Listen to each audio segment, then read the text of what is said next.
지금 좀 일찍 도착하셨는데 우리 국민의당의 안철수 의원님 박수 좀 함께 해주세요.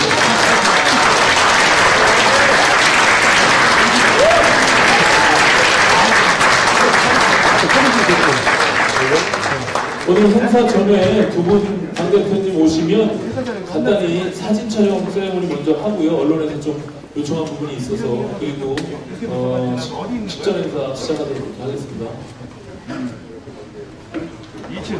네, 한층 더 올라야지. 여기 보세요.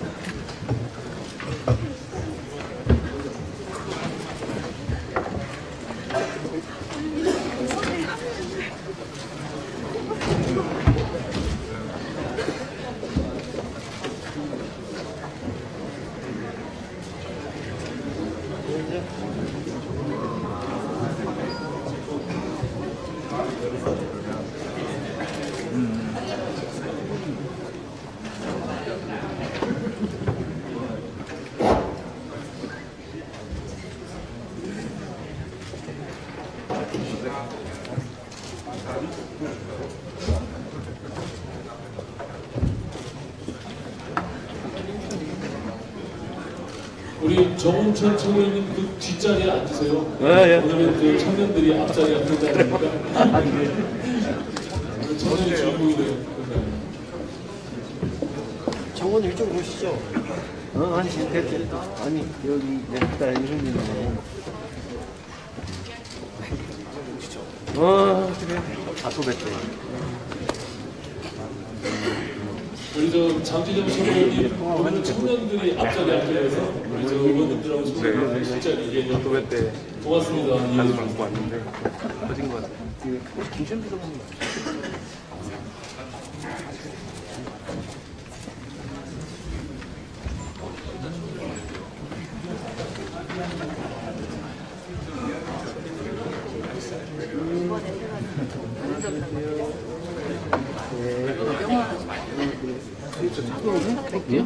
주머니가 너무 튀어나올 것 같아. 이거 넣을까?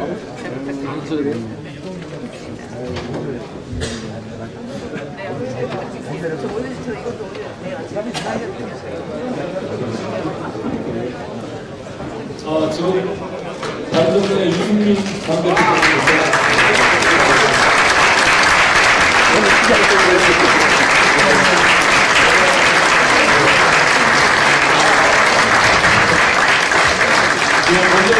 행사 전에 우리 저 안철수, 유승민 두 당대표님들 여러분들과 같이 사진을 먼저 좀 찍는 것으로 시작을 하겠습니다. 네. 앞에 좀 앉아주세요. 목도리를 앞에 앉아주세요.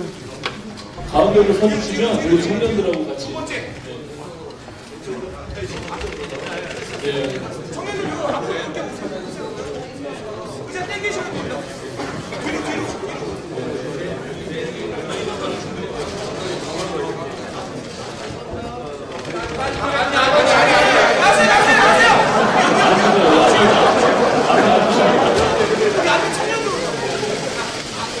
네, 여러분 박수로 시작을 알리는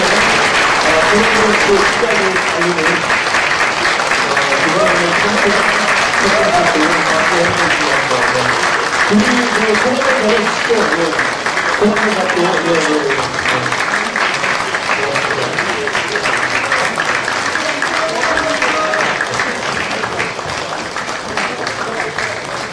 네, 고맙습니다. 이제 자리로 앉아주시면 되겠습니다. 자, 그럼 오늘의 행사를 본격적으로 시작하도록 하겠습니다. 여러분 앞서 제가 인사드렸는데요. 저는 바른정당의 오신환 의원입니다. 반갑습니다. 오늘 굉장히 좀 자유롭고 좀 새로운 방식으로 여러분들과 소통하는 그런 자리가 됐으면 좋겠습니다. 그래서 오늘 청년들이 맨 앞자리에서 하고 우리 저 함께 오신 우리 정운천 최고위원님 또 장진영 최고위원님 뒷자리에 옆자리에 앉아 계신데 고맙습니다. 먼저 그럼 식순에 의해서 국민의례 먼저 시작하도록 하겠습니다. 모두 자리에서 일어나 주십시오. 목도리 빼셔놓으세요. 네, 여러분들 좌측에 태극기가 있습니다. 국회에 대하여 경례.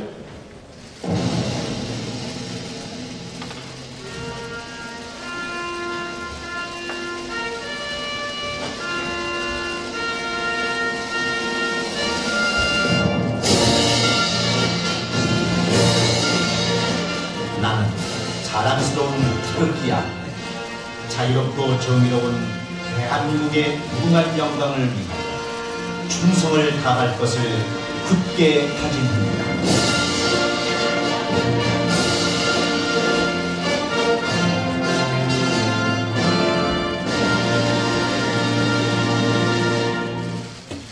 바로 모두 자리에 앉아주시기 바랍니다. 이하 국민회는 생략하도록 하겠습니다. 먼저 자리에 함께 하신 양당의 주요 당직자분들 잠깐 소개 올리겠습니다. 우리 바른정당의 정운천 최고위원님 저 뒷자리에 계십니다. 한번 보고 박수로서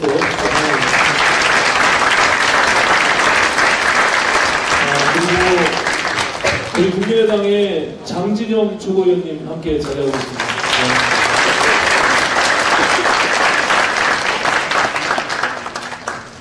혹시 의원님들 또 오신 분 없죠? 네.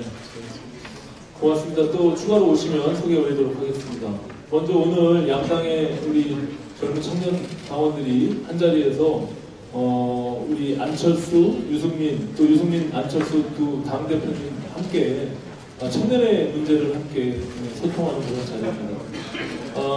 국민의당의 지금 현직 청년위원장님에서 최고위원 맡고 계신 우리 이태우 최고위원께서 먼저 잠깐 여러분들과 인사 나누도록 하겠습니다. 잠깐 나오시죠. 예.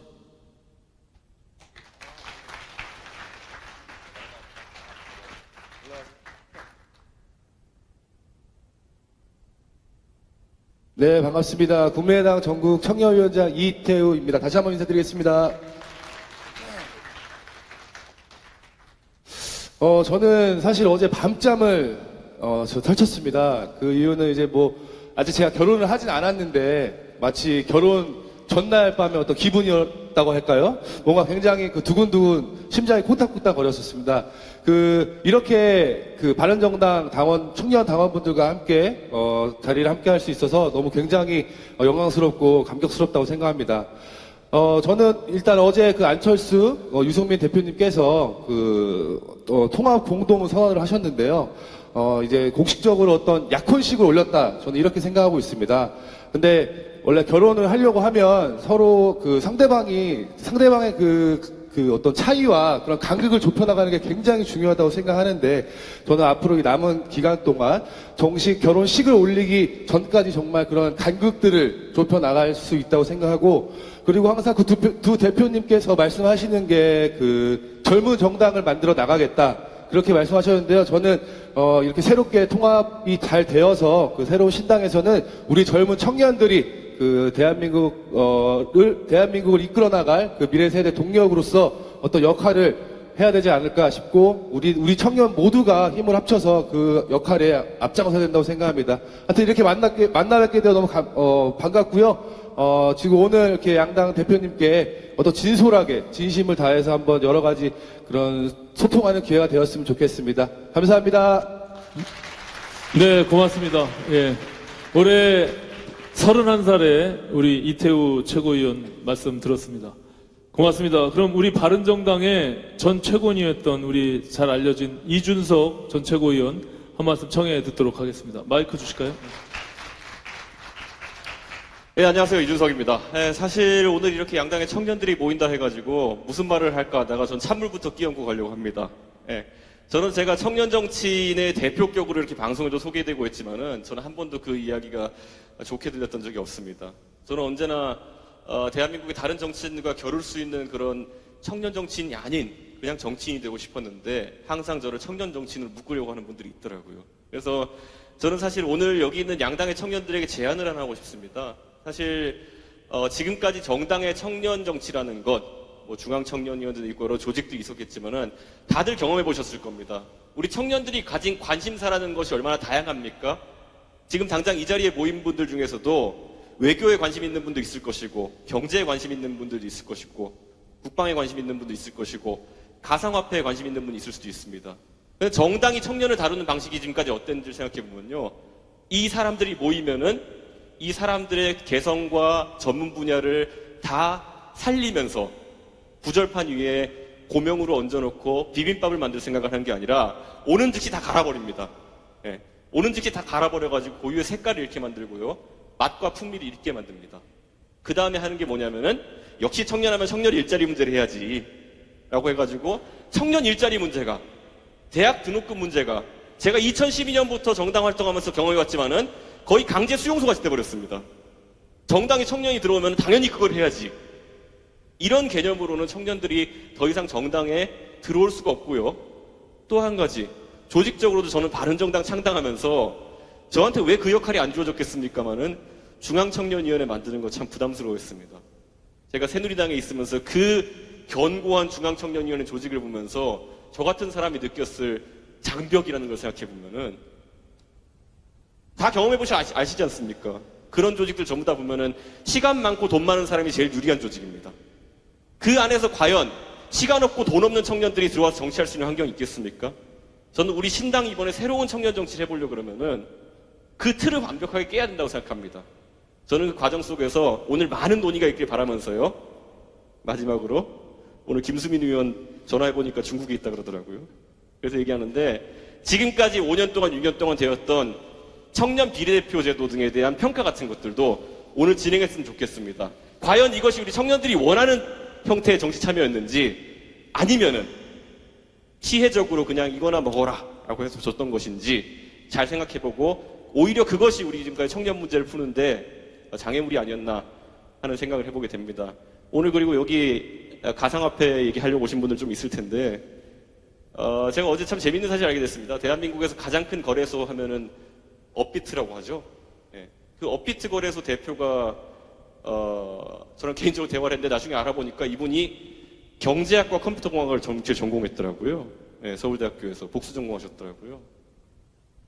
이 문제에 대해서 최근에 정부가 겪고 있는 혼란 다 보셨지 않습니까? 그래서 저는 오늘 이 앞에 계신 두 분을 보면서 대한민국 정치인 중에 컴퓨터 하면 누굽니까? 다 아시죠? 네. 대한민국 정치인 중에 경제학자 중에 으뜸 누굽니까? 저는 과연 이런 우리 젊은 세대가 중요하게 생각하는 미래의 문제를 푸는 데 있어가지고 이 두 분이 어떤 시너지를 낼까를 기대하면서 앞으로의 신당의 행보를 많은 국민들이 지켜볼 거라 봅니다. 앞으로 그리고 두 분 많이 싸워주십시오. 네. 많이 싸워주십시오. 많이 싸워가지고 청년들이 관심 가질 수 있게 정책을 갖고 다투어주십시오. 다만 권투를 하기로 했으면은 꼭 싸울 때 권투 글러브는 차고 싸우십시오. 최근에 양당에 보면은 꼭 심판 안 볼 때 다리 걸고 이런 분들 있지 않습니까? 네, 그런 분들에게 당하지 말고 청년 앞에서 정정당당하게 권투 글러브로 겨루는 모습을 보여주면서 청년들이 정치에 관심을 갖게 해주십시오. 오늘 여기 계신 모든 청년분들께 새로운 청년 정치의 미래를 그려보고자 한번 짧은 말씀 드려봤습니다. 감사합니다. 네, 고맙습니다. 결코 짧지 않은 말씀을 해주셨습니다. 예, 고맙습니다. 예, 그럼 본격적으로 이제 시작하도록 하겠습니다. 우리 두 분의 청년 최고위원 분들이 두 분 대표님 모셔서 아까 했던 목도리를 우리 이태우 최고위원께서 유승민 당대표에게 또 이준석 전 최고위원이 안철수 당대표님께 목도리를 걸어주는 행사를 하도록 하겠습니다. 여기 앞으로 좀 두 분 당대표님 나오시죠. 예. 자, 천천히 하셔도 됩니다. 예. 자, 두 분이 그냥 목에다 걸어 주시면 됩니다. 예. 어디로 서야 됩니까? 예, 예. 자, 그러면 목도리를 걸어주면서 청년들과 우리 안철수 유승민 대표와의 대화, 청년이 미래다, 시작하도록 하겠습니다. 예, 고맙습니다. 자, 우리 의자를 준비해 주십시오. 자, 사진을 같이 한번 찍으시고, 자, 이제 본격적인 안철수 유승민 안철수 대표와의 대화, 청년이 미래다, 시작하도록 하겠습니다. 고맙습니다.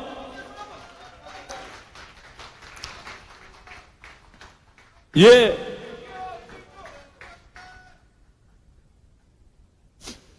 예, 고맙습니다. 의자 세팅해 주시고요. 이제 두 분 최고위원님들은 내려오시고, 두 분 당대표님들은 목도리 풀러서 본격적인 핀마이크 하셨나요?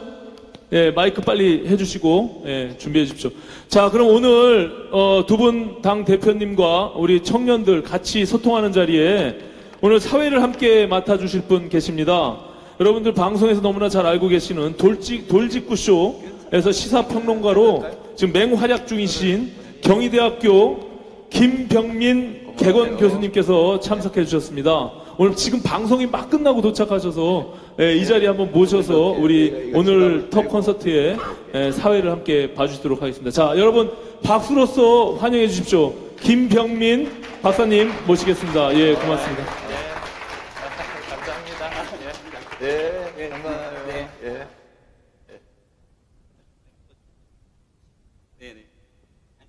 예. 여기를. 네, 안녕하세요. 반갑습니다. 오늘 좋은 자리에 초대를 받았는데요. 앞서 얘기한 것처럼 양가가 결혼하기 전에 상견례를 하는 모습을 보는 것 같고, 두 분의 결혼에 가족들이 다 모여있는 자리에 사회를 맡은 좋은 자리에 초대해 주셔서 감사하다는 말씀 드리고요. 저도 정치에서 방송을 하면서 사실은 이 두 분의 통합 과정들이 어떻게 될까 굉장히 흥미롭게 지켜보고 있는데, 오늘 이 자리에서 젊은 청년분들과 함께 어떤 얘기를 나눌지 한번 제대로 지켜보도록 하겠습니다. 저도 자리에 앉아서 사회를 좀 보도록 하겠습니다. 자리가 좀 불편하신가요?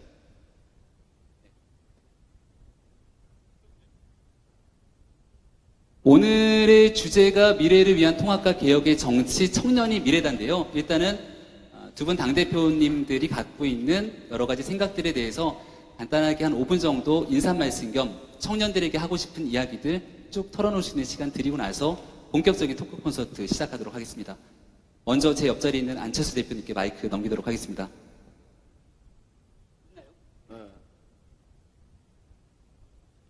예, 이 자리에 와보니까 저는 7년 전에 청춘 콘서트 시절 생각납니다. 2011년에 했었으니까 그때 초등학교 6학년이면 지금 이제 대학생이 되었겠죠. 아주 참 어제 일 같다가도 정말 옛날 일이구나 싶습니다. 그 당시 저는 카이스트 교수였습니다. 그때 그 청년들과 또 대학생들과 이야기 나누면서 제가 정말 가슴 깊이 뼈저리게 느꼈던 것이 절망입니다. 청년들의 절망. 너무나 미래가 보이지 않고 암담한 그런 가운데서 절망의 절망을 거듭하고 있는 청년들 만나면서 조그만 위로의 말씀이라도 하기 위해서 청춘 콘서트를 시작했습니다. 그리고 그때 공감과 위로로 많은 청년들이 다시 용기를 얻고 앞으로 나아갈 수가 있었던 그런 상황이었습니다. 그런데 7년이 지난 지금 어떤가? 7년 동안 나아지기는커녕 더 나빠졌습니다. 그러다 보니까 7년들의 청년들의 절망이 지금은 청년들의 분노로 바뀌었습니다. 7년 전에는 공감과 위로로 치유가 됐었습니다만 지금은 공감과 위로로 치유가 되기는커녕 더 화만 돋굽니다. 오히려 지금이야말로 해법이 필요하다 싶습니다. 즉 7년 전에는 말로 치유가 가능했지만 지금은 행동으로만 치유가 가능한 그런 상황 아닌가 싶습니다. 2010년부터 저는 여러 가지 통계들을 유심히 보고 있었습니다만 그때 제 관심을 끈 것이 대학생 신입생 입학 숫자였습니다. 그때 많은 신문에서 이렇게 났습니다. 사상 최초로 대학생 신입생 숫자가 35만 명을 돌파했다. 그리고 2011년은 더 많아지고 2012년이 되면 37만 명을 돌파합니다. 지금까지도 이제 역대 사상 최고치입니다. 그런데 문제는 뭐가 있느냐면 보통 이제 남학생들 같으면 대학 입학 후에 7년 이후부터 취업 현장에 이제 본격적으로 투입이 되고 여학생들 같으면 5년 정도 후면 이제 취업 현장에 진입합니다. 그 많은 이제 신입생들이 이제 본격적으로 취업 현장에 나오는 해가 바로 2017년 작년부터였습니다. 그래서 제가 지난번에 한번 경고했습니다. 우리는 앞으로 5년간 지금까지 겪어보지 못했던 사상 최악의 청년 실업을 겪게 될 거다. 그래서 지금 현 정부의 가장 중요한 것은 이 청년 실업 문제, 5년 동안 어떻게 슬기롭게 해결할 것인가가 정부의 가장 중요한 과제다라는 말씀을 드렸습니다. 그렇지만 지금 현 정부 출범하고 이제 8개월 정도 지나가고 해를 넘겼습니다만 그런 극단의 조치에 해당되는 청년 실업 문제 해법 보이지 않고 있습니다. 처음에 대통령께서 취임하셨을 때 집무실에 일자리 현황판 켜놓겠다고 말씀하셨는데 지금 켜놓고 계신지 솔직히 묻고 싶습니다. 지금 갈수록 이렇게 악화되고 있는 이런 문제, 아마도 그런 문제 관련해서 오늘 여러 가지 말씀들을 나누는 자리가 되기를 기대하고요. 그리고 또 아까 그 가상화폐 관련해서 말도 있었습니다만 아마 여러 가지 이야기가 나올 텐데 우선 용어 정리만 좀 먼저 하면 좋겠습니다.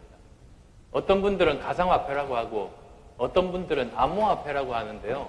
두 개가 굉장히 다른 겁니다. 가상화폐는 말 그대로 그 화폐 대용하는 모든 수단들입니다. 비행기 마일리지 또는 게임 머니도 가상화폐입니다.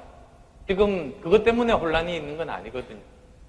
그래서도 지금 특히 블록체인 관련한 암호화 기술을 이용한 저 비트코인 같은 화폐 관련된 그런 주제니만큼 저는 용어 정의도 정확하게 해야 된다고 봅니다. 그래서 암호화폐로 통일해서 서로 이야기를 하는 것이 그런 혼란의 소지를 막지 않을까 싶습니다. 여러 가지 오늘 좋은 말씀들 기대하겠습니다. 네, 박수 주시죠. 아마 저희에게 주어진 시간이 1시간 조금 더 있는 것 같은데요. 안철수 대표님 혼자서 이 청년들과 대화를 한 2시간도 너끈하게 하지 않을까라는 생각이 드는데 굉장히 기대가 됩니다. 유승민 대표님 준비되셨나요? 네, 청년들을 위해서 오늘 이따가 저희가 해야 될 주제들이 굉장히 다양하기 때문에 하나하나 세부적인 주제들 다 말씀하진 않으셔도 좋을 것 같고요. 제가 굉장히 기억에 남는 건 두 분이 통합선언을 하고 왜 통합을 하느냐의 과정 속에서 젊은 정당을 만들겠다는 얘기를 하셨던 게 굉장히 기억에 남습니다. 오늘 그 젊은 정당을 만들겠다고 하는 이 젊은 청년들이 다 같이 모여 있는데 오늘 이 자리에서 거기에 대한 이야기들 간단하게 토크 콘서트 하기 전에 워밍업으로 한마디 좀 부탁드립니다. 여러분 반갑습니다. 반갑습니다. 네.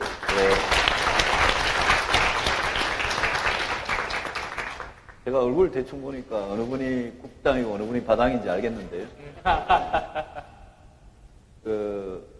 아까 우리 이준석 전 최고위원 이야기했지만 저희 바른정당은 청년들을 절대 이렇게 갈아가지고 섞지 않습니다.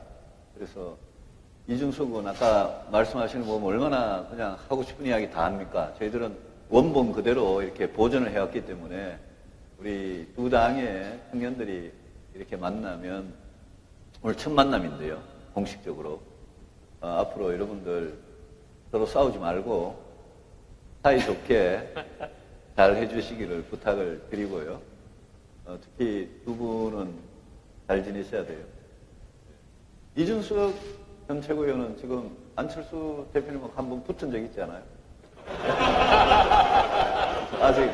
아직 마음속에 무슨 앙금이나 이런 거 남은 게 없어요?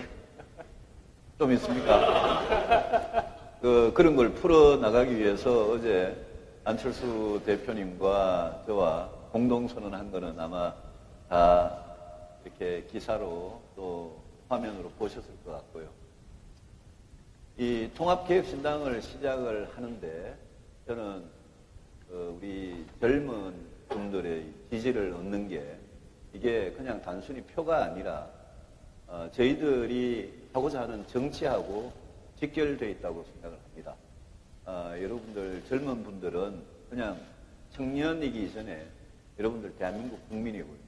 여러분들 대한민국 국민 중에도 고민이 제일 많은 분, 많은 어려움을 겪고 계신 분들이고, 그래서 저는 여러분들의 문제를 해결하는 게 대한민국의 문제를 해결하는 거라고 생각을 합니다. 그거를 잘 해결할 수 있으면 저는 통합개혁신당 분명히 성공한다고 생각하고요. 만약 그걸 해결하는데 실패하면 그러면 신당의 앞날은 굉장히 어둡다고 생각합니다. 그래서 저도 우리 안 대표님 말씀하신 청춘 콘서트 비슷한 수많은 생들, 젊은 분들 만나고 이야기를 들어보면 그분들 고민이 우리 사실 국민 전체의 고민이었고요. 정치를 하는 이유가 그런 분들 고민, 어려움을 우리가 어떻게 조금이라도 덜어드리고 더 나은 세상을 만드느냐에 있기 때문에 앞으로 우리 통합개혁신당이 어떤 문제를 해결해 나갈 거냐. 여러분들 청년 실업의 문제는 그 집 아빠 엄마의 문제 아닙니까? 그죠? 그래서 그런 거 하나하나를 우리가 해결해 나갈 수 있는 그런 능력이 있는 정당, 그걸 만들면 저는 지금 문재인 정부, 더불어민주당, 또 입에도 뭐 제가 올리기 싫어하지만 아무런 희망도 비전도 없는 저 자유한국당, 저희들이 갈아치울 수 있다고 생각합니다. 그래서 저는 그 에너지, 그 힘을 여러분들하고 같이 이제 처음 만들어 나가는, 시작하는 출발선에 있기 때문에 오늘 이 모임은 우리 두 당의 젊은 당원들께서 이렇게 와주셔서 뜻깊은 자리라고 생각하고, 여러분들하고 어떤 문제든 오늘 좀 무심탄회하게 이야기를 할 수 있습니다. 여러분 와주셔서 고맙습니다. 네. 그 두 당의 통합을 놓고서는 혈액형이 다르다, DNA가 다르다 이런 얘기 많이 나왔는데요. 일단은 여기 계신 젊은 청년들을 보니까 적어도 제가 여기서 보기에는 그렇게 다르진 않아 보이는데, 이 청년들이 두 당의 대표님을 보면서 오늘 이 토크 콘서트를 통해서 정말 혈액형이 다른 건지 아니면 섞여서 더 좋은 정당으로 거듭날 수 있을 건지에 대한 좋은 얘기들을 오늘 좀 나눴으면 좋겠다라는 말씀 드리고요. 본격적인 토크 콘서트 시작하기 앞서서 오늘 중앙일보에 게재된 자서를 보게 되니까 제일 마지막에 있는 C사설에서 이 통합되는 정당이 중도 보수 진영의 등대가 됐으면 좋겠다라는 사설을 적었더라고요. 굉장히 기대 섞인 발언으로 사람들이 기대고 의지할 수 있는 좀 등대가 됐으면 좋겠다라는 얘기가 많은 사람들이 바라볼 수 있는 좀 기대점이 아닌가라는 생각도 드는데, 오늘 그 등대가 될 수 있는 가능성들을 두 분 대표님께서 좀 많이 열어줬으면 좋겠습니다. 행사 준비가 됐으면 우리 행사에 필요한 소품들이 필요한데 누가 도와주실 분 없나요? 뒤에 있군요. 네. 오늘 행사는요, 저희가 이 주사위를 준비해서 주사위가 총 6강면으로 되어 있기 때문에 양 대표님께서 한 분씩 주사위를 던지고 그 주사위에 나와 있는 청년에 관한 주제들을 가지고 토크 콘서트 하도록 하겠습니다. 일단은 앞서 오늘 두 분 대표님 말씀 들어보니까 안철수 대표님 말씀이 조금 더 길었던 것 같은데 먼저 나오셔갖고 여기 된 주사위를 한번 멋지게 불려주시고요. 이 내용 주제로 토크 콘서트 이어가도록 하겠습니다. 우리 안철수 대표님이 주사위 던질 때 큰 박수 좀 보내주시면 좋을 것 같습니다.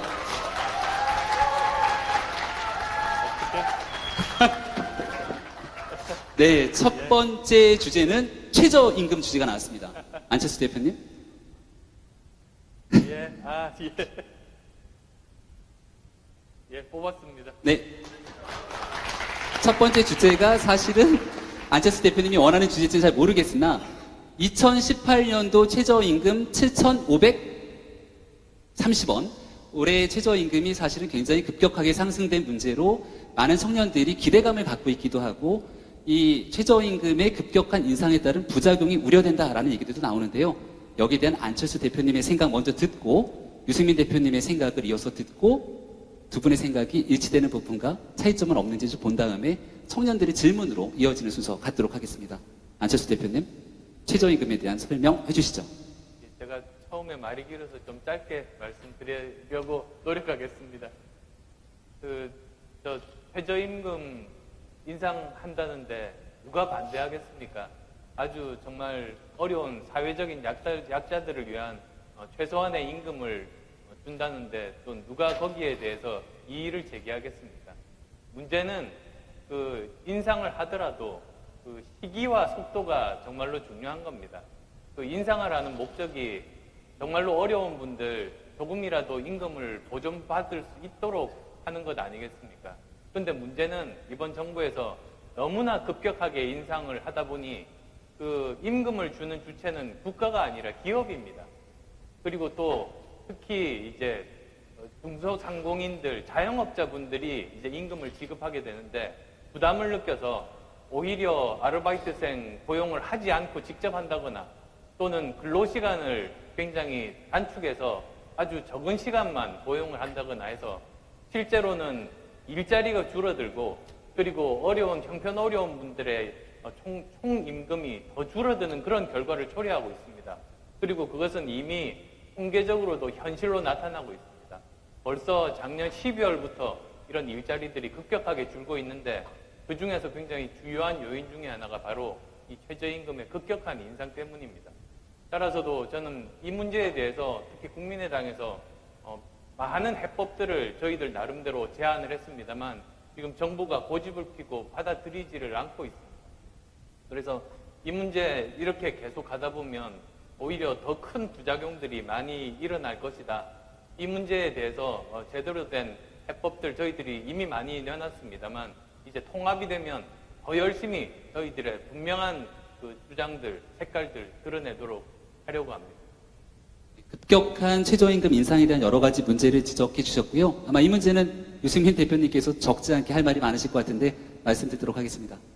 최저임금에 대해서는 사실 지난 대선 때 약간 가슴 찔리는 이야기부터 먼저 시작해야 되겠습니다. 대선 때 5당의 후보가 있었는데 5당의 후보가 약간의 차이는 있지만 최저임금 10,000원 시대에 이르겠다고 다 약속을 했었습니다.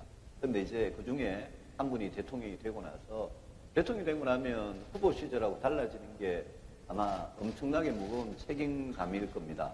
그런데 1차 연도에 되자마자 최저임금이 6,470원에서 7,530원으로 16.4%가 이제 올라버렸거든요.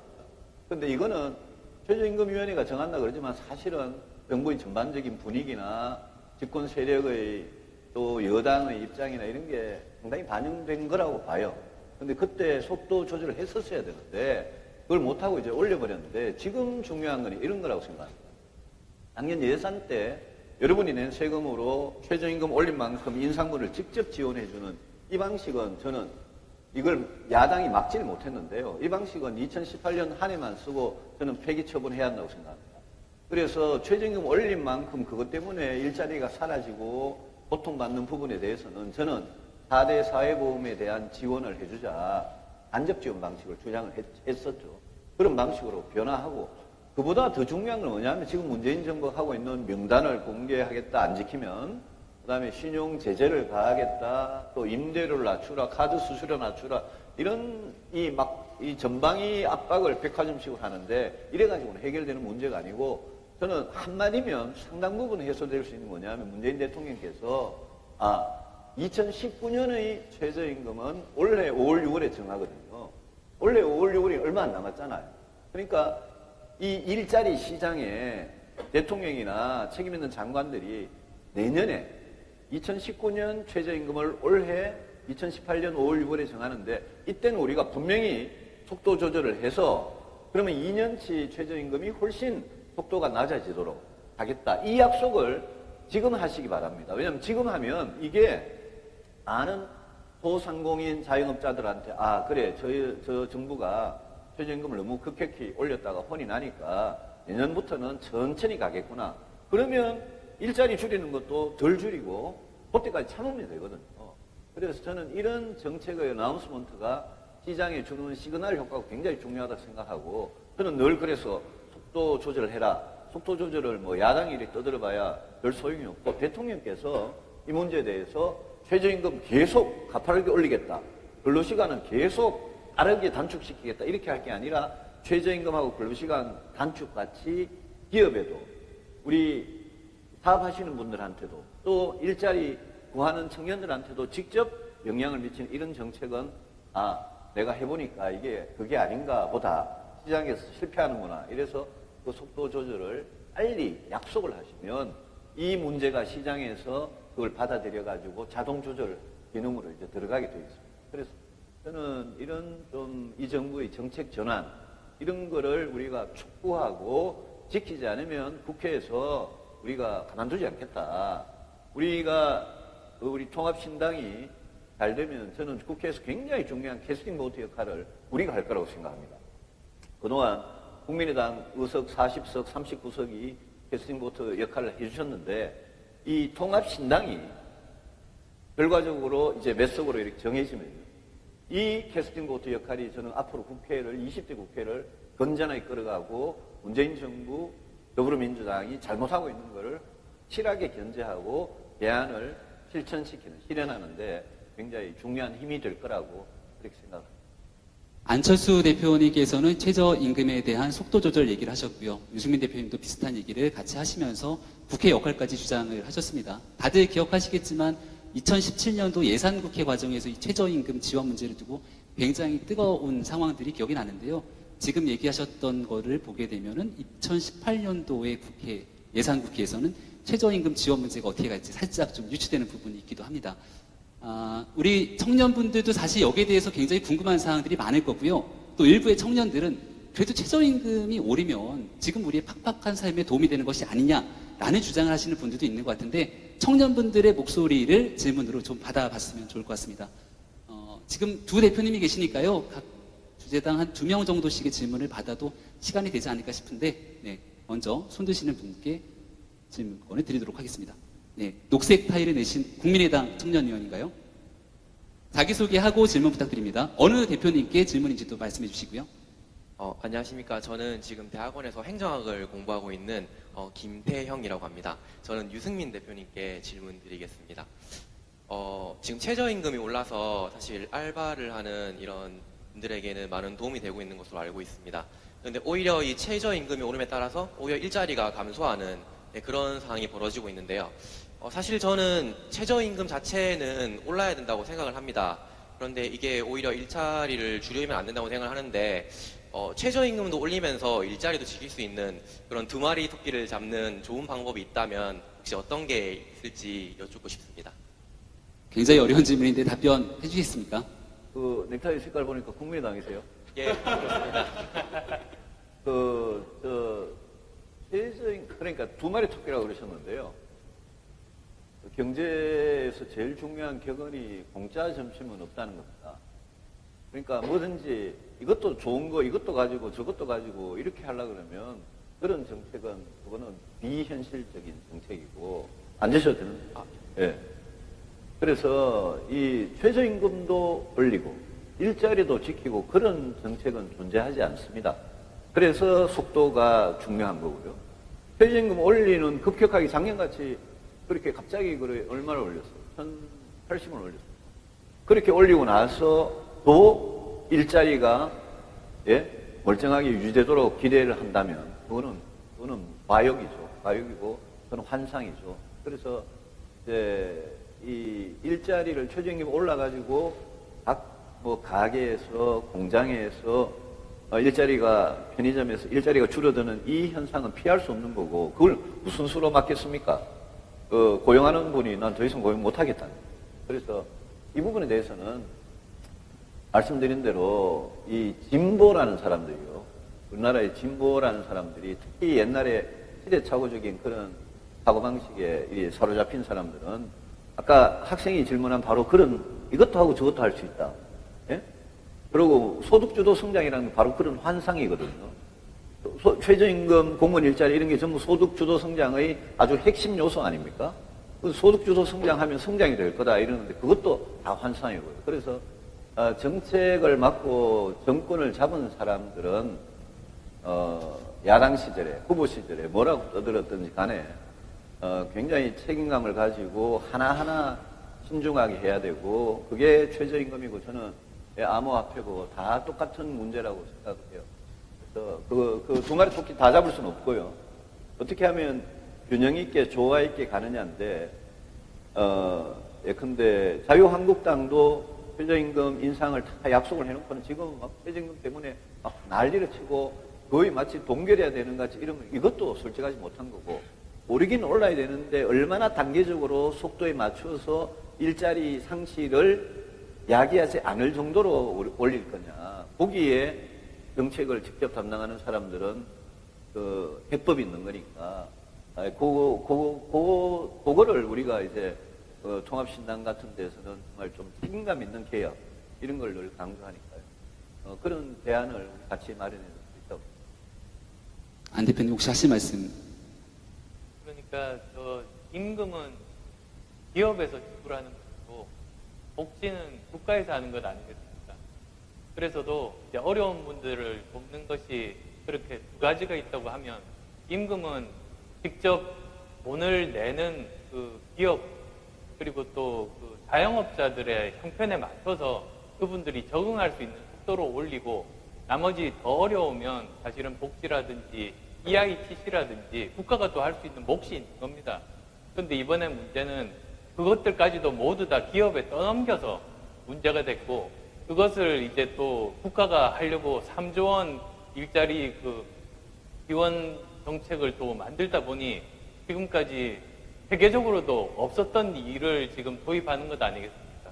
저는 그런 방식들은 예전에 제가 벤처 그 과열 때 기억이 납니다. 그때 이제 국가에서 돈을 직접 지원하는 방식이 되다 보니까 중소기업들 그리고 벤처기업들은 그 국가에서 필요로 하는 서류를 낼 능력이 굉장히 부족합니다. 엄청나게 많은 브로커들이 전국에서 막 이렇게 범람했습니다.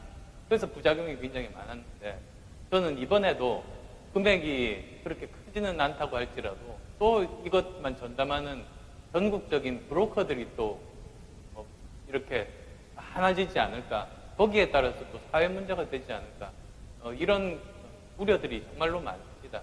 그래서 정부가 지금 잘못하고 있는 일들 좀 정상적으로 바로잡으려는 노력들, 솔직한 고백들이 지금 꼭 필요합니다.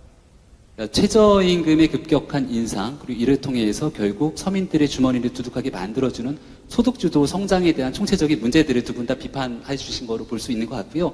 적어도 이 최저임금의 급격한 인상에 대해서는 두 정당, 두 대표 간에 큰 이견이 없는 것 같다.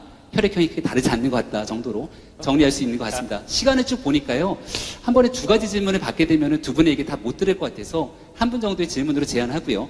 이쯤에서 갑자기 눈에 확 띄는 분이 계신데요. 국민의당의 이언주 의원님이 오셨네요. 어디 계시죠? 간단하게 우리 청년들한테 인사 좀 해주시죠.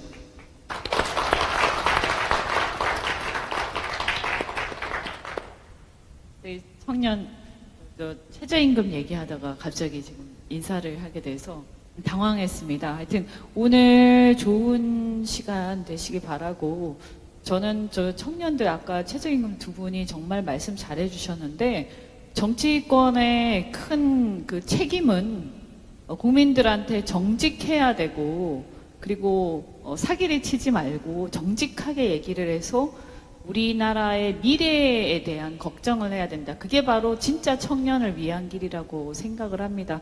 두 분께서 우리나라의 미래와 우리 청년들의 정말 앞으로 중장기 어떤 잘 살 수 있는 그런 나라를 만드는 데 앞장서 주시기 바라고요.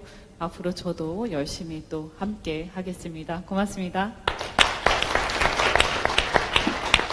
네, 이현주 의원님 말씀 잘 들었고요. 유승민 대표님, 저희 다음 주제로 넘어갈 시간이 된 것 같습니다. 오셔서 주사위를 힘차게 좀 던져주시면 좋을 것 같은데요. 카메라가 좀 볼 수 있게 앞쪽으로 해서 장위로 나가지 않게. 야, 이게 두 분이 관심사가 있는 주제가 조금 바뀌지 않았을까 싶은데, 유승민 대표님이 꼽은 주제는 4차 산업혁명에 관한 주제입니다. 뒤에서 또 안철수 대표님 하고 싶은 얘기 많으니까요. 너무 많은 얘기하지 마시고 유 대표님이 생각하는 4차 산업혁명에 대한 이야기 듣도록 하겠습니다. 저 뒤에 서서 계신 분, 여 앞에 자리 있습니다. 와서 어린이들까지. 학생들 앞에 자리 많이 있으니까요. 빈자리 와서 앉아주셔도 좋고, 요 무대로 와서 앉으셔도 괜찮을 것 같아요. 네. 이 여자가 이게 맥주 마실 때는 굉장히 좋은데요. 엄청 불편하죠. 예. 뭐 뒤로 이렇게 잘못 자빠지거든요.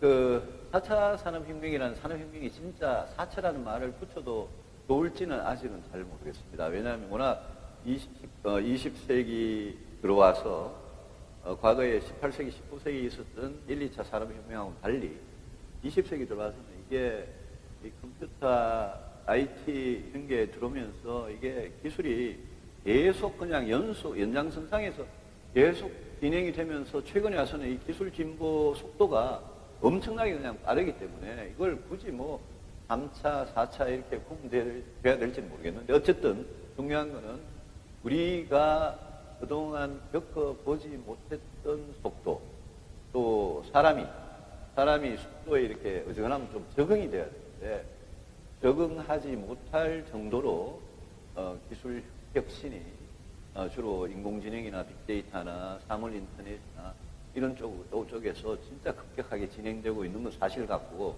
저는 뭐 경제학을 전공하고 정치를 해가지고 그 기술의 하나하나의 구체적인 본질이나 속성에 대해서 사실 잘 몰라요. 블록체인도 이해하는데 한참 걸리고 아직도 제대로 이해 못하는 거예요. 그런데 이런 기술이 정치인들한테 주는 고민은 이런 겁니다.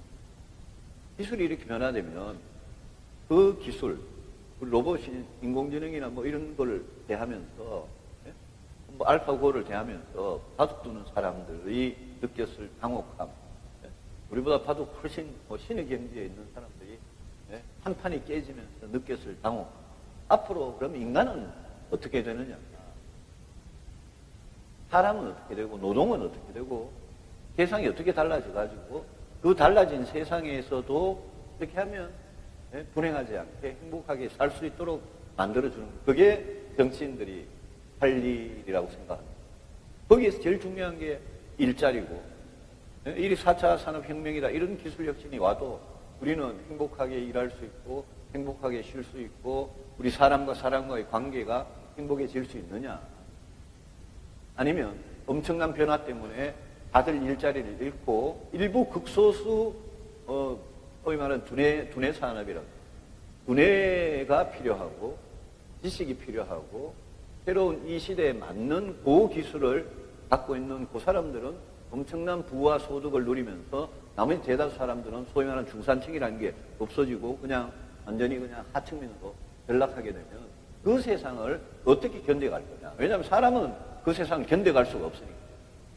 그거를 미리 예측하고 대비하는 게 정치가 할 일이라고 생각하고, 그래서 조금 성급하게 나오는 게 예컨대 로봇에서 세금을 매기자. 아니면 그런 시대에는 실업이 그냥 광범위해지니까 기본소득을 도입하자. 이런 논의들이 나오는 거죠. 그래서 저는 우리 정치가 할 일은 이걸 기술을 발전시키고 그 기술이 지금보다 훨씬 더 효율적으로 하고, 그거는 기업가들이 할 일, 과학기술인들이 할 일. 우리가 정치가 할 일은 그분들한테 이야기를 듣고 블록체인 기술에 기반한 암호화폐가 나왔으면 도대체 이걸 어떻게 규제를 해야 되느냐, 세금은 어떻게 매겨야 되고 투기는 어떻게 규제를 하고, 여기에서 오늘 금감원에서 직원이 발표하기 직전에 팔아가지고 차익을 생긴 것 때문에 난리가 나지 않습니까? 이런 문제를 어떻게 정부가 법과 제도, 그 다음에 시스템으로 어떻게 막고 질서 있게 가도록 할 거냐, 이 문제라고 생각합니다. 그래서 이 문제에 있어서는 저는 분명히 기업하시는 분들, 창업하시는 분들, 과학기술 하시는 분들, 그런 분들과 정치하는 우리 사이에 분명히 각각의 역할이 있고, 그 역할을 우리 정치권이 해낼 정도로 우리 정치권이 과연 유능하고 이 문제를 주시하면서 시간을 놓치지 않고 타이밍을 놓치지 않고 적절한 규제를 만들어낸, 여러분 비트코인 사례에서 보면 이미 타이밍 다 놓치고 있지 않습니까? 그래서 이 문제를 우리 통합신당 계속 저는 통합신당의 역할로 연결을 시키는데, 이 문제를 대한민국에서 할 수 있는 정당은 통합신당밖에 없다고 생각하고, 통합신당이 그런 신당이 되도록 여러분들이 같이 좀 합쳤습니다. 네. 박수 소리가 너무 박수 좀 쳐주시고요. 4차 산업혁명 시대의 정치권의 역할을 굉장히 강조를 하신 거로 보이고요. 우리 안철수 대표님 같은 경우는 많이들 기억하시겠지만 지난 대통령 선거 때 토론회를 보면 가장 많은 용어를 쏟아냈던 게 4차 산업혁명으로 기억을 합니다. 안 대표님, 우리 유 대표님이 총론적인 틀에서의 정치권의 역할을 얘기해 주셨다면 4차 산업혁명 시대에 대해서 많은 청년들이 또 궁금한 게 일자리는 어떻게 되는 건지, 진짜 여기에 대해서 궁금한 게 한두 가지가 아닐 건데요. 가장 전문가로서 좀 청년들이 듣고 싶은 답변들, 여러 가지 생각들 전해주시면 좋을 것 같습니다. 4차 산업혁명 하면 사람들마다 가지고 있는 그 생각, 정의가 다 다릅니다. 사실 이게 통일이 되지는 않은 그런 상황입니다. 학자들마다도 다 다릅니다.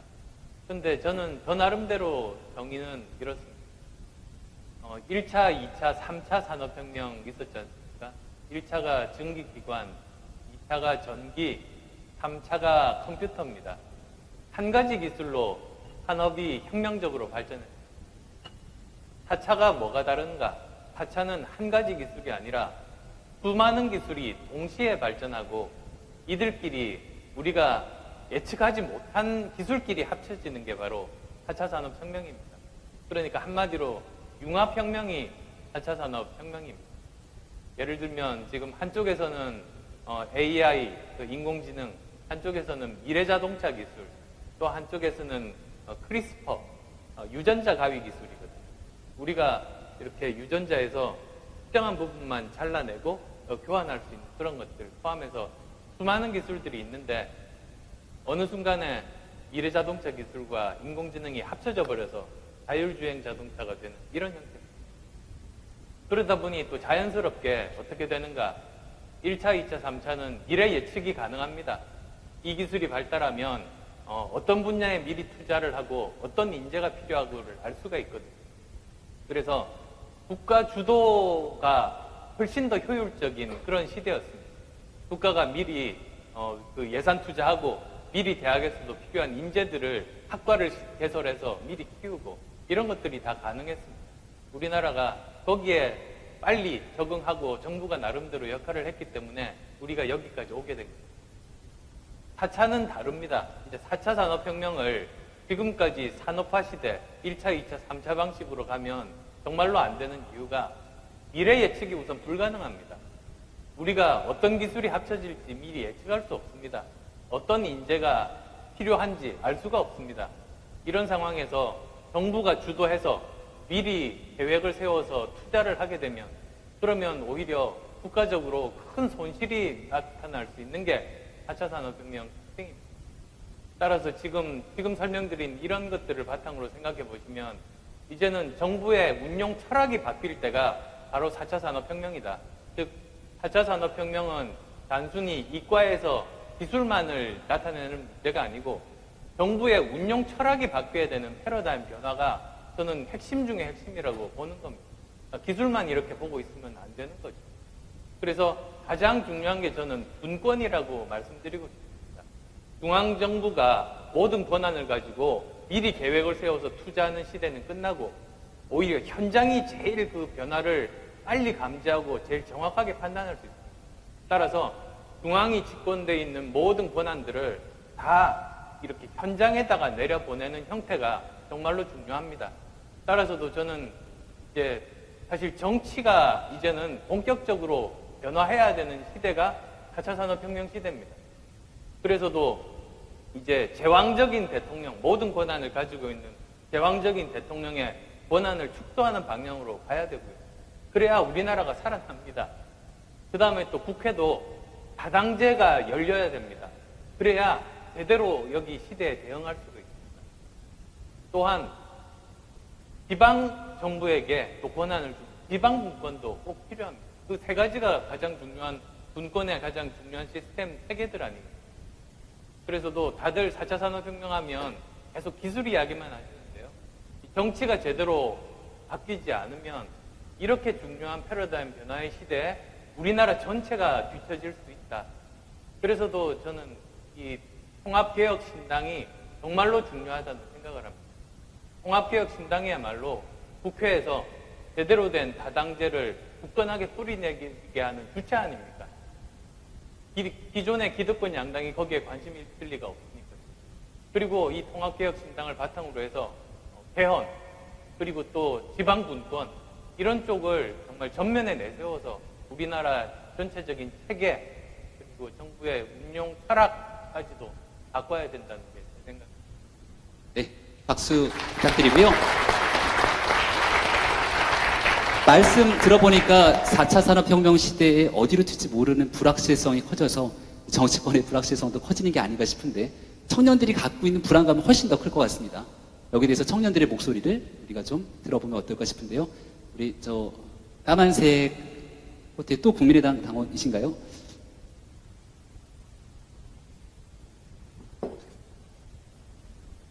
질문 조금만 이따 할게요. 이게 의자가 생각보다 너무너무 불편해요. 두 분 의자는 낮출 수라도 있는데, 네. 준비가 됐으면. 자, 자기소개 간단하게 하고 어느 대표님께 질문인지 얘기해 주시면 좋을 것 같습니다. 예, 안녕하세요. 저는 서울 은평구에서 온 청년 강태훈이라고 합니다. 역시 유승민 대표님께 질문 드리겠습니다. 그 4차 산업혁명이라고 하면, 너무 멀게만 느껴지고, 피부로 와닿지 않은 것도 이제 사실인데요. 좀 더 구체적으로 로봇 혁명이 청년의 일자리를 위협한다는 말도 있는데, 이와 관련해서 정치권에서는 무엇을 하고 또 저희 청년들은 어떻게 미래를 설계해야 할지 여쭙고 싶습니다. 굉장히 어려운 질문 하시는데요. 예측하기 쉽지 않은 것 같아요. 두 가지로 답변을 해볼게요. 하나는 이 기술이 이렇게 빨리 발전이 될수록 이런 것 같아요. 기존에 우리가 굉장히 어렵게 했던 거 있잖아요. 그런 부분들은 기계가 다 그냥 대신 쉽게 하는 거예요. 근데 사람들이 굉장히 쉽게 하던 거 있어요. 뭐 우리 느끼고 화내고 기분 좋고 그런 감성, 또 사람과 사람과의 대화, 또 사람을 돌보는 일들. 저는 그래서 일자리라는 게 많은 사람들이 이런 기술 혁신이 있을 때마다 사람들은 두려우니까, 무서우니까, 아, 저 기술 때문에 일자리가 얼마나 날아갈까. 옛날에 영국에서 방직 기술이 처음 들어왔을 때 노동 생산성이 엄청나게 막 갑자기 수십 배가 뛰거든요. 근데 일자리 다 없어질 거라고 기계가 다 대체할 거라고 그랬는데 사실은 그렇게 생산성이 올라가가지고 면직, 섬유, 이 옷감이 생산이 갑자기 되니까 옷감이 싸져요. 싸지니까 사람들이 옷감을 더 옛날보다 훨씬 더 많이 사요. 옛날에는 떨어질 때 끼워 입고 이러다가 막 사요. 이러니까 수요가 올라가가지고 오히려 일자리가 늘었어요. 그래서 우리가 이 문제 가지고 저는 너무 두려워할 필요가 없다. 일자리가 없어지는 일자리 분명히 있겠죠. 있겠지만 새로 그동안에는 사람 손이 모자라가지고 못했던 그런 일자리들로 사람들이 몰릴 거고 저는 이런 과정에서 어떻게 정부가 이거를 이렇게 일자리의 큰 이동이죠. 이런 부분을 어떻게 잘 매니지 해주냐가 중요하고요. 4차 산업혁명이라고, 저는 뭐 4차 산업혁명이라는 말을 자체를 별로 안 쓰는데, 이런 기술 혁신으로 제일 중요한 거는 우리나라가, 대한민국이 지금 어느 정도 수준의 위치에 있느냐인데요. 저는 그래서 맨날 우리 대한민국 경제가 지금 IMF 위기 지나고 20년이 지났는데 20년 동안 그 당시의 교훈, 어려움 이런 거를 잊고요. 97년 겨울부터 시작해서 98, 99, 2000년 이때가요. 제가 우리 청년 실업률도 뭐 지금 9.9% 그때 8.1% 이 정도 수준이었어요. 제일 어려울 때도 그랬는데 그때 우리나라 재벌 기업들을 포함해서 기업들이 진짜 한번 혼이 났었는데 지난 20년 동안 그 혼난데 대해서 혼난데로부터 교훈을 얻지 못하고 재벌 대기업이 제일 문제거든요. 중소기업들도 그런 마찬가지라고 생각하고 기업들이 경쟁력을 잃어버린 사이에 그 사이에 보면 미국 그다음에 중국에서는 여러분들 지금 이 4차 산업혁명을 세계적으로 이끌어가는 여러분이 아는 기업들이 미국에서, 중국에서, 독일에서, 일본에서 막 생겨났어요. 우리는 재벌이 3세, 4세가 경영을 하고 있는 사이에 다른 나라에서는 그런 일들이 일어나고 중국의 동부 같은 경우에는 동쪽 해안, 베이징에서 상해에서 심천까지 연결한 이쪽 해안에 있는 도시들, 거기에 있는 기업들의 수준이라는 건 저는 우리를 이미 앞섰다고 생각해요. 우리는 굉장히 이런 기술 혁신에 정체되고 뒤처지는 기업들, 그런 산업의 조직, 이런 것밖에 우리는 지금 안 갖고 있어요. 우리는 그래서 조선이 지금 실패하니까 그거 갖고 바들바들 떨고요. 미국의 전기자동 테슬라가 나왔는데 우리 현대기아차는 그동안 뭘 했길래 자동차 산업 운명이. 우리 반도체 하나 빼고 나면 반도체 착시라고 그러잖아요. 반도체 하나 빼고 나면 지금 우리 산업을 이끌어가던 우리 경제를 먹여 살리던 그 주력 업종들이 다 지금 흔들흔들 하고 있어요. 그래서 이 부분은, 그래 우리가 왜 창업을 그렇게 강조하느냐. 왜 기업가 정치는 강조하고 왜 젊은이들한테 제발 건물 주인하고 공무원 될 생각 그만하시고 왜 자꾸 도전을 하라고 이야기하느냐. 그거는 나라의 미래가 이대로 가면 안 되기 때문에. 그래서 이거는 철저하게 시장에서 일어나는 일이기 때문에 우리 대한민국이 4차 산업혁명이 활발하게 일어나는 그런 시장, 그런 체제를 갖고 있느냐. 저는 그게 굉장히 문제라고 생각합니다. 그런 점을 과감하게 고쳐나가는 게 경제정책에서 굉장히 제일 중요하다고 생각합니다. 네, 말씀이 어느 정도 설명이 잘 됐을 거라고 생각하고요. 앞에 시계를 보시면 대표님 저희가 지금 12시고 저에게 주어진 시간이 많지 않은데 주사위는 2개가 돌아갔습니다. 대표님 말씀을 조금만 줄여주시면 저희 원활하게 이렇게 나올 수 있을 것 같고요. 안 대표님 한마디 첨언하실 내용이 있으시면 말씀해 주시면 좋을 것 같습니다. 그러니까 이제 지금 정부가, 저는 지금 현재 문재인 정부는 가장 큰 문제가 국가주의, 국가에서 모든 것을 주도한다. 심지어 일자리도 만드는 주체가 정부다라고 생각하는 게 잘못된 철학이라고 봅니다. 사실 4차 산업혁명 시대에도 여전히 일자리 만드는 주체는 민간과 기업이고 정부는 이들이 자율성을 가지고 활발하게 창의력을 발휘할 수 있도록 지원해주고 제도적으로 뒷받침해주는 게 정부의 일 아니겠습니까? 그러면 정부가 어떤 일을 하는 게 가장 중요한가? 저는 3가지 정도라고 봅니다. 일단은 저는 여기도 있습니다만 교육을 제대로 개혁해야 됩니다. 실제로 창의적인 인재를 이제 키울 수 있도록 만들어야 되는 거죠. 그 다음 또 2번째로는 과학기술도 개혁해야 됩니다. 지금 19조 원 정도 돈을 쓰고 있으면서 성과가 사실 거의 없습니다. 그 이유 뭐 나중에 기회가 있으면 말씀드리겠습니다만.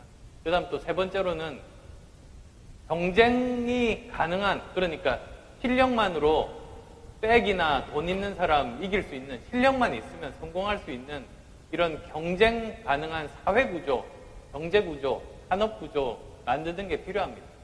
그런 기반만 만들어주면 사실은 일자리는 정부가 만들겠다는 목표를 가지기보다 오히려 그런 3가지를 제대로 개혁하면 그 결과로 일자리들이 많이 나오는 거거든요. 4차 산업혁명 시대에 그리고 특히 청년들을 위해서도 이 기반 백투 베이직, 정부가 해야 될 일 제대로 해야 되는데 지금 하지 않고 있습니다. 그 일들부터 기본으로 돌아가라, 그렇게 말씀드립니다. 충분한 답변이 됐을 거라 생각하고요. 이거를 네. 우리가 먼저 이야기하고 질문 받고 이러지 말고요. 네. 답변이 자꾸 중복될 수 있으니까. 네. 그냥 던지고 질문부터. 바로 질문부터 바꿔 할까요? 네, 알겠습니다. 그러면 저희가 시간이 많지 않은 관계로 그 정도로 정리를 하고요. 보니까 2번째 질문 과정에서도 4차 산업혁명 시대의 일자리 결국 기업이 창출하는 거기 때문에 기업의 경쟁력을 확보할 수 있도록 도와주고 여기에 대한 정부의 마중물 역할들을 안철수 대표께서 얘기했는데 큰 차이가 없는 거로 2번째 부분 정리하고요. 안철수 대표님 주사위 들고 3번째 주제로 던지도록 하겠습니다. 초록색 넥타이 안 맨 분들한테도 질문할 기회를 네. 자, 큰 박수로 우리 안철수 대표님의 주사위 보도록 하겠습니다. 던져주십시오. 청년 일자리에 관한 주제인데요. 우리 유 대표님의 긴급 제안에 따라서 청년 일자리에 대한 우리 청년들의 질문을 먼저 받고 그리고 주 대표님의 생각을 들으면 그 정도로 넘어가는 순서 변경을 좀 하도록 하겠습니다. 청년 일자리 여기 계신 분들 중에 뭐 모두가 다 궁금할 것 같은데 크게 손 들고 질문해 주시면 제일 먼저 손을 드신 자기소개해 주시고 질문해 주시기 바랍니다. 또 초록색. 이번엔 초록 넥타이가 아닌 것 같은데. 아. 네. 예. 바른정당 색깔과 녹색이 이렇게 합치면은 예, 건색이 나옵니다. 예. 저는 충북 청주에서 왔고요. 지금 행복을 찾는 연구소를 운영하고 있는 청년 송성용입니다. 유승민 대표님께 질문을 먼저 한번 드리겠습니다. 예.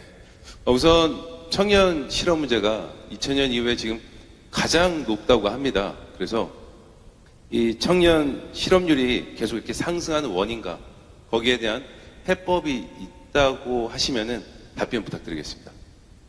정부는 인구 구조 때문에 아까 안 대표님 설명 일부 하셨는데요. 지금 베이비붐 세대, 저희들 세대의 자녀들이 지금 이제 학교를 졸업하고 일자리 시장, 노동 시장에 진입을 해서 인구 자체가 늘어서 그렇다는데 그거에 뭐 완전히 100% 틀린 말은 아닌데요.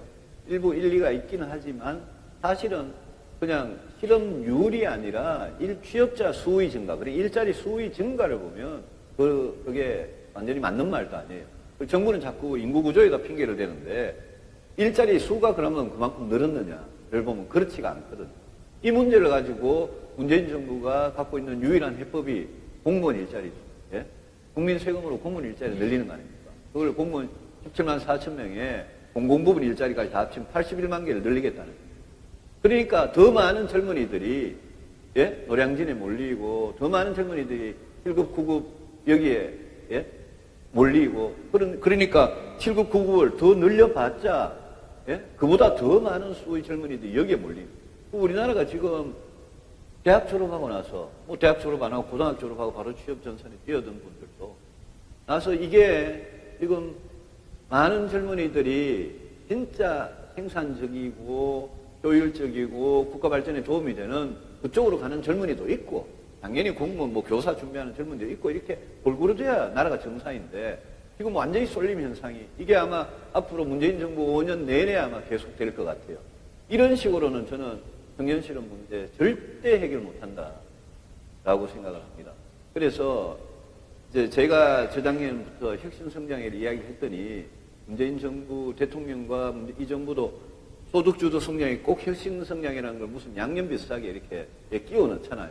우리 요것도 해, 이런 식으로. 근데 소득주도 성장은 아예 그냥 그거는 쓰레기통에 넣고요. 그거는 폐기하고, 그거는 복지니까. 그건 성장 대책이 일자리 대책이 아니거든요. 그거는 쓰레기통에 넣고, 우리 복지는 이렇게 하겠다라고 솔직히 이야기를 하시고, 성장, 일자리, 이거는 같이 가는, 투자 이런 거는 같이 가는 거예요. 이 부분에는 정말 젊은이들이 저는 일단 그렇게 공무원 교사 쪽으로만 몰리는 것부터 막아야 되고, 그런 점에서 좀 국회도 책임이 있어요. 왜 그걸 다 허용을 해줍니까? 막을 수 있거든요, 국회에서. 그래서 저는 통합신당 역할이 중요한 겁니다. 앞으로 그런 식으로 잘못된 정책을 계속하면 국회에서 예산이고 법으로 못하도록 철저히 막아야 돼요. 막고, 그 대신에 이 정부가 그냥 박근혜 정부도 창조경제 말로만 하고 17개 시도에 각 재벌들한테 창조경제 혁신센터 그거 맡겼잖아요. 재벌들한테 창조경제를 맡기는 그런 어리석은 정부가 되겠습니까? 이 정부도 혁신성장을 말로만 할 게 아니라 진짜 제대로 하도록 뭘 가지고 할 거냐라는 거를 빨리 거기에 우리 국회도 도와줘야 돼요. 그래서 거기 보면 규제도 바꿔야 되고 노동도 개혁해야 됩니다. 현대중공, 현대자동차 노조같이 저렇게 하면 안 되죠. 그리고 교육 중요하고요. 한 대표님 말씀하신 과학기술 중요. 결국은 규제, 노동, 교육, 과학기술 이걸 얼마나 빨리 개혁해 나갈 수 있느냐가 청년들한테 금방 머리에 와닿지 않을지 몰라도 그게 고통스럽지만 제대로 가는 길이거든요. 그래서 그렇게 하면 상업 도와주고요. 그렇게 하면 저는 일자리 문제가 조금씩 실마리가 풀린다고 생각합니다.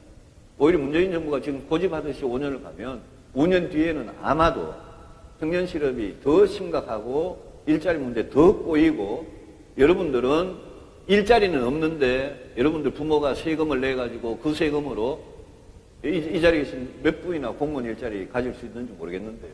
그렇게 되는 세상으로 가버리거든요. 그거를 빨리 저는 끊어주는 게 국회 역할이고 국회 안에서 그거 끊어줄 사람은 민주당도 아니고 자유한국당도 아니고 저는 통합신당이라고 생각합니다. 네. 어려워도 근본적인 처방이 필요하다. 좀 힘든 길을 가자 얘기하셨는데요. 안 대표님 답변 잘하셔야 되는 게 유 대표님이 조금 전에 말씀하셨던 소득주도 성장 쓰레기통에 버려야 된다. 아마 이 시간 이후로 기사가 쭉 나오지 않을까 생각이 드는데요. 여기에 대한 안철수 대표님의 생각과 그리고 공공일자리 얘기도 하셨지만 그렇다면 청년 실업 문제 해결하기 위한 통합신당의 방향 말씀해 주시면 좋을 것 같습니다. 아까부터 쭉 들렸던 게 혈액형 이야기를 자꾸 하셨어요. 제가 의사 출신이다 보니 그게 약간 민감해서요. 그 혈액형이 달라도 수혈 가능합니다. O형은 A형이나 B형에 수혈할 수 있거든요. 근데 정치권에서 자꾸 저 잘못된 의학 상식을 전 국민에게 주시는 것 같아서 그래서도 저는 혈액형이 유사하고 만약에 다르다고 해도 수혈 가능한 혈액형이 두 당이다. 그렇게 말씀드릴게요. 참고로 안철수 대표님의 혈액형이 A, B형이시죠? 예. 모든 혈액형을 다 받을 수 있는 혈액형이어서 유 대표님의 혈액형을 받을 수 있다라는 얘기인 것 같습니다. 예, 이제 원래 이제 질문으로 돌아가면 사실 직업을 창출할 수 있는 건 혁신성장입니다. 지금 현재 정부에서 공무원 일자리 늘리기부터 먼저 하지 않습니까? 그러다 보니까 이제 공무원 몇만 명 뽑는다고 하니까 이제 공시생이 계속 늘어나서 이제는 100만 명에 육박한다고 합니다. 근데 생각해 보십시오. 정부에서 해야 될 일이 공시생 100만 명 만드는 일이 아닙니다. 창업자 100만 명 나올 수 있도록 하는 게 정책이 제대로 가는 것 아니겠습니까? 그래서 지금 벌써 공시생 수가 늘어난다는 거, 이건 정부에서 지금 정책 방향이 잘못 가고 있다. 지표라고 생각합니다. 오히려 얼마나 많은 사람들이 창업에 도전하는가, 그 지표로 이제 일자리 창출과 관련해서 저는 고민하시었으면 좋겠습니다. 그러면 어떻게 하면 이렇게 뭐 창업을 예를 들자면 도전할 수 있는가? 저는 지금 우리나라 청년들이 도전에 망설이고 계속 안전한 공시생으로만 이렇게 가는 이유가 두 가지가 지금 안 돼 있어서 그렇다고 봅니다. 우선은 첫 번째로는 경쟁이 공정하지가 못하지 않습니까? 그러니까 돈 있고 빽 있으면 그냥 쉽게 직업을 얻는 이런 구조. 아무리 실력이 있어도 그냥 실패하는 그런 구조. 그래서 불공정한 경쟁 구조 때문에 청년들이 이렇게 섣불리 도전하지 않는다고 봅니다. 두 번째로는 사회적인 안전망입니다. 특히 이제 창업 같은 경우 이렇게 도전하면 성공보다 실패 확률이 훨씬 높습니다. 실리콘밸리도 실제로 성공하는 건 그렇게 높지가 않습니다. 그런데 그러다 보면 보통 사람으로서 그렇게 실패 확률이 높은데 어떻게 도전을 하겠습니까? 그래서 꼭 필요한 게 사회적인 안전망입니다. 한번 도전해서 실패해도 다시 재도전할 수 있는 기반이 있을 때 그때 사람들은 용기를 가지고 도전할 수 있는 법이거든요. 그래서 그 두 가지가 핵심입니다. 공정한 경쟁이 가능한 산업구조, 그 다음에 사회적인 안전망. 이 두 가지가 부족하다 보니까 청년들이 자꾸 도전하지 않고 공시생만 계속 늘어가는 겁니다. 따라서 정부는 지금 공무원 늘리기로 정책을 할 것이 아니라 어떻게 하면 우리 사회에서 제대로 실력만 가지고 성공할 수 있도록 공정한 경쟁이 가능한 구조를 만드는가. 그 다음에 또 한 번 실패하더라도 다시 재도전 기회를 받을 수 있는 그런 사회적인 안전망을 만들어주니까 그 두 가지가 저는 핵심이라고 봅니다. 이쪽 일에 정말 아까도 말씀드렸습니다만 정부는 기본으로 돌아가자. 그걸 명심하시기 바랍니다. 네, 청년 일자리 창출을 위한 창업 생태계 강화까지 말씀을 주셨습니다. 다음 이제 돌아가서 네 번째 주제가 될 것 같은데요. 유승민 대표님 준비됐으면. 아까 던진 거 자꾸 나올 것 같은데. 네? 뭐가 남았어요? 지금 교육하고? 지금까지 한 번도 안 겹쳤어요. 한 번도 안 겹쳐서. 한 번만 더 던져주시죠. 최저임금 문제를 얘기하고 싶더라도 한 번만 더 던지면. 우리 유 대표님이 현 정부 정책에 곱게 던질게요. 교육개혁. 교육개혁이 나왔습니다. 네. 교육개혁이 사실은 굉장히 중요한 화두로 떠오르고 있는 게요. 최근에 정부에서 이 김상곤 교육부총리의 정책을 놓고서는 많은 언론들에서도 여러 가지 의견들을 제시하고 있습니다. 여기에 대한 여러분들은 사실은 유아교육부터 초등학교 교육부터 모든 것들이 관심이 있겠지만 특히나 가장 현장에 있는 여러 정책 중에 관심이 많은 분야라고 보는데요. 손을 크게 들고 질문을 해주시면 죄송합니다. 먼저 손에 드신 분께 우리 줄무늬 니트를 입으신 분이 제일 손을 먼저 드셨는데요. 질문 기회를 드리도록 하겠습니다. 네, 안철수 대표님에 대한 질문이 좀 안 나오고 있는데 잘 질문해 주시죠. 네, 그럼 안철수 대표님에게 질문 드리겠습니다. 네, 바른정당 청년정치학교 수강하고 있는 양동규라고 합니다. 저는 교육에 대해서 국가의 근본은 교육인데 일단 교육은 백년지대계라고 하잖아요. 지금까지 교육은 정권에 따라서 왔다 갔다 해서 그런 백년지대계를 이루지 못했다고 생각을 합니다. 이러한 방식에 대해서 어떻게 극복할 수 있을지 의견을 물어보고 싶습니다. 예, 말씀대로입니다. 사실 교육이 제대로 개혁되어야 된다는 필수 아닙니까? 저는 국가의 가장 기본 중에 기본이 교육이고 국가가 위기 상황에 있을 때야말로 교육을 근본적으로 개혁해야 국가의 미래가 있다. 그런 생각을 하고 있습니다. 그런데 지금 현재 정부는 아주 단순하게 그냥 대학 입시 조금 바꾸고 다사고 없애면 교육개혁이라고 착각하고 있습니다. 그게 근본적인 교육개혁이 아니거든요. 자, 그러면 근본적인 교육개혁 방향에 대해서야 제가 드릴 말씀은 많습니다만 지금 질문은 어떻게 하면 아주 제대로 된 장기간에 걸친 그런 개혁이 가능하겠냐는 거 아니겠습니까? 지금 대통령이 5년 단임입니다. 그러니까 아무리 개혁을 해도 그 다음 대통령이 마음을 바꾸면 또 바뀝니다. 심지어 한 대통령 내에서도 장관이 바뀔 때마다 계속 바뀝니다. 그래서 저는 이 분야야말로 사회적인 합의가 필요하다는 말씀드리고 싶습니다. 지난번 대선 때도 제가 말씀드렸습니다만 국가교육위원회를 우선 만들어야 됩니다. 여기는 모든 이해관계자들, 교육자들, 그리고 학부모 대표들, 그리고 또 학생 대표들, 전문가들, 관료들, 그리고 또 여야 정치권까지 다 모이는 것을 만드는 겁니다. 그리고 여기서 10년간 장기 계획을 합의를 하는 구조를 만들면 됩니다. 그리고 이것을 매년 열게 됩니다. 그럼 어떻게 되는가? 이제 올해 그것을 만들면 향후 10년간 계획입니다. 내년에 향후 10년간이면 이제 1년 지나고 9년은 합의된 상태에서 그 다음 1년이 또 연속성 있게 합의가 됩니다. 그렇게 되면 여야 정치권이 다 이렇게 모여서 하는 것이니만큼 정권이 바뀌더라도 그 약속은 꼭 지키기로 서로 또 사회적인 합의를 하는 겁니다. 거기서 제일 중요한 것이 대통령이 자기 권한을 내놔야 됩니다. 자기 생각과 다르더라도 자기 권한을 내려놓고 거기 국가교육위원회에서 합의한 내용을 그대로 이렇게 충실히 받아들이겠다. 그렇게 약속을 하고 시행을 한다면 저는 이 장기적인 그런 그 개혁도 많은 사람들의 그 합의하에서 영속성 있게 진행될 수 있고, 이게 만약에 잘 되면 이 분야를 교육개혁뿐만 아니라 국가 장기 계획이 필요한, 예를 들면 지금 원전 때문에 많이 문제가 되고 있습니다만 에너지 수급 계획이라든지, 또는 사실 저는 식량 장기 수급 계획에도 관심이 많습니다.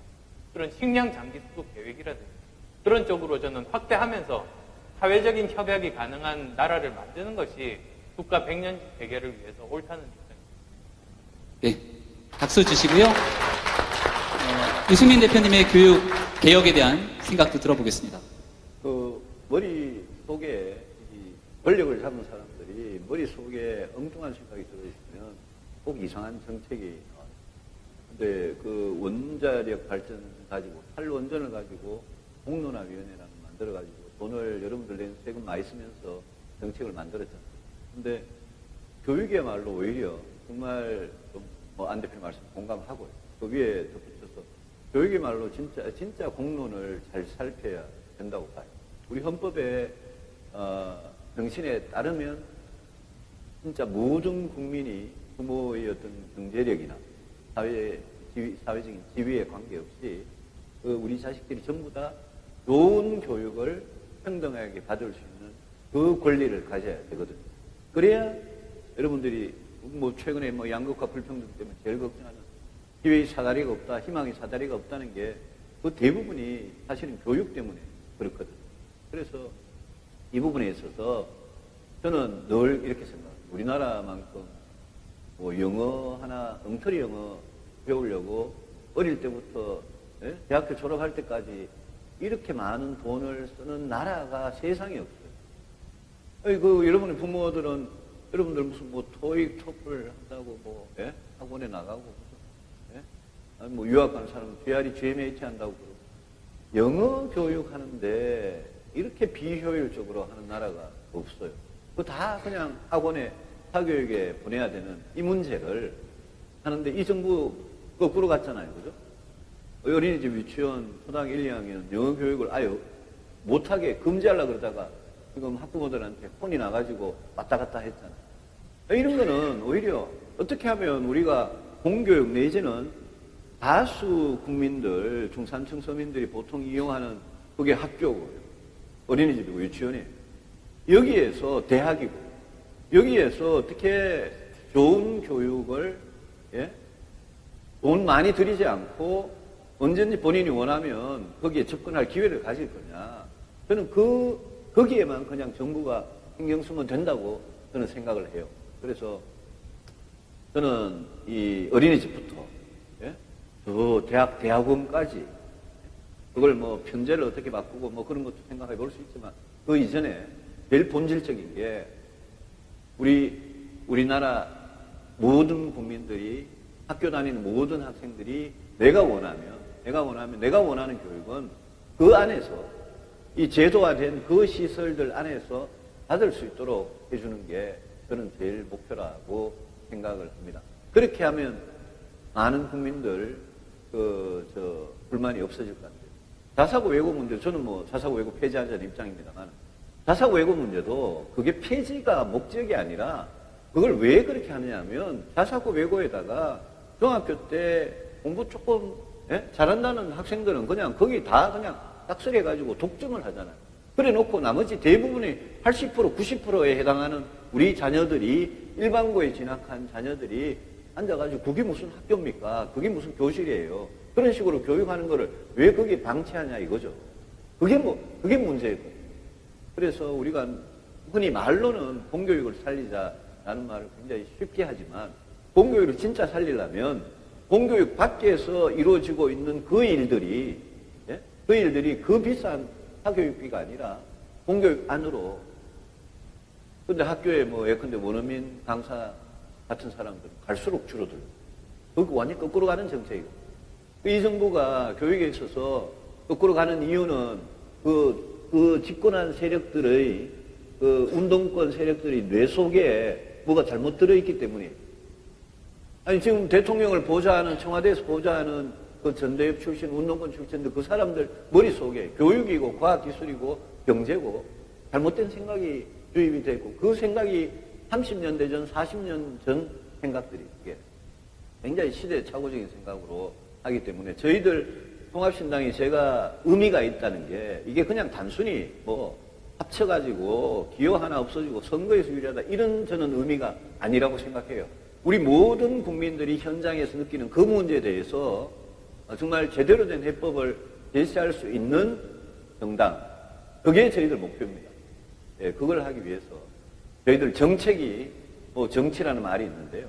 저희들 정책에 있어서 누구보다도 정책을 중요하게 생각하고 그 정책 중에 여러분들한테 매일매일 가장 영향을 미치는 그 정책에 있어서 저희들이 원칙을 가지고 대안을 제시하는 그걸 가지고 정부를 비판하고 현명할 거는 현명하고 비판할 거 끝까지 비판하는 그런 정당이 되고 싶은 거죠.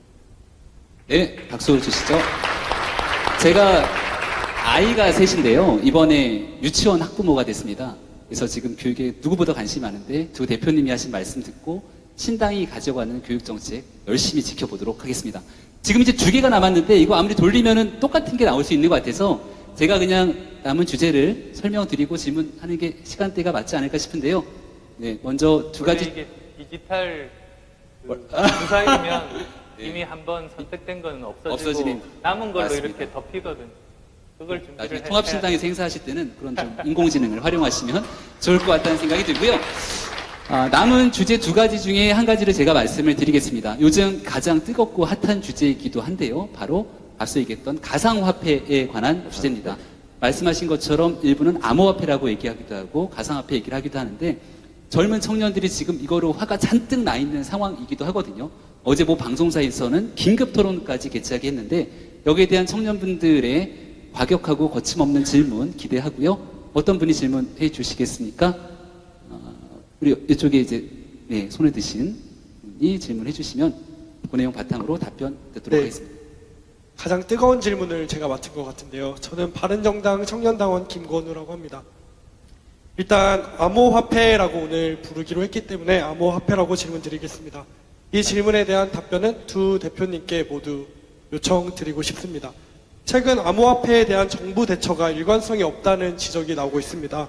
암호화폐를 기반으로 하고 있는 블록체인 기술이 분명 흥미로운 기술이지만 짧은 시간에 돈을 손쉽게 버는 구조이기 때문에 투기성이 강하기도 합니다. 좋은 점은 장려하면서도 투기로 변질되지 않도록 할 수 있는 정책이 무엇이 있는지 유승민 대표님과 안철수 대표님께 여쭤보고 싶습니다. 가자 안철수 대표님이 먼저 답변하시는 게 맞을 것 같은데요. 가자 하려면 좀 화끈하게 하시지. 그게 그냥 가자가 아니고 가즈아 해야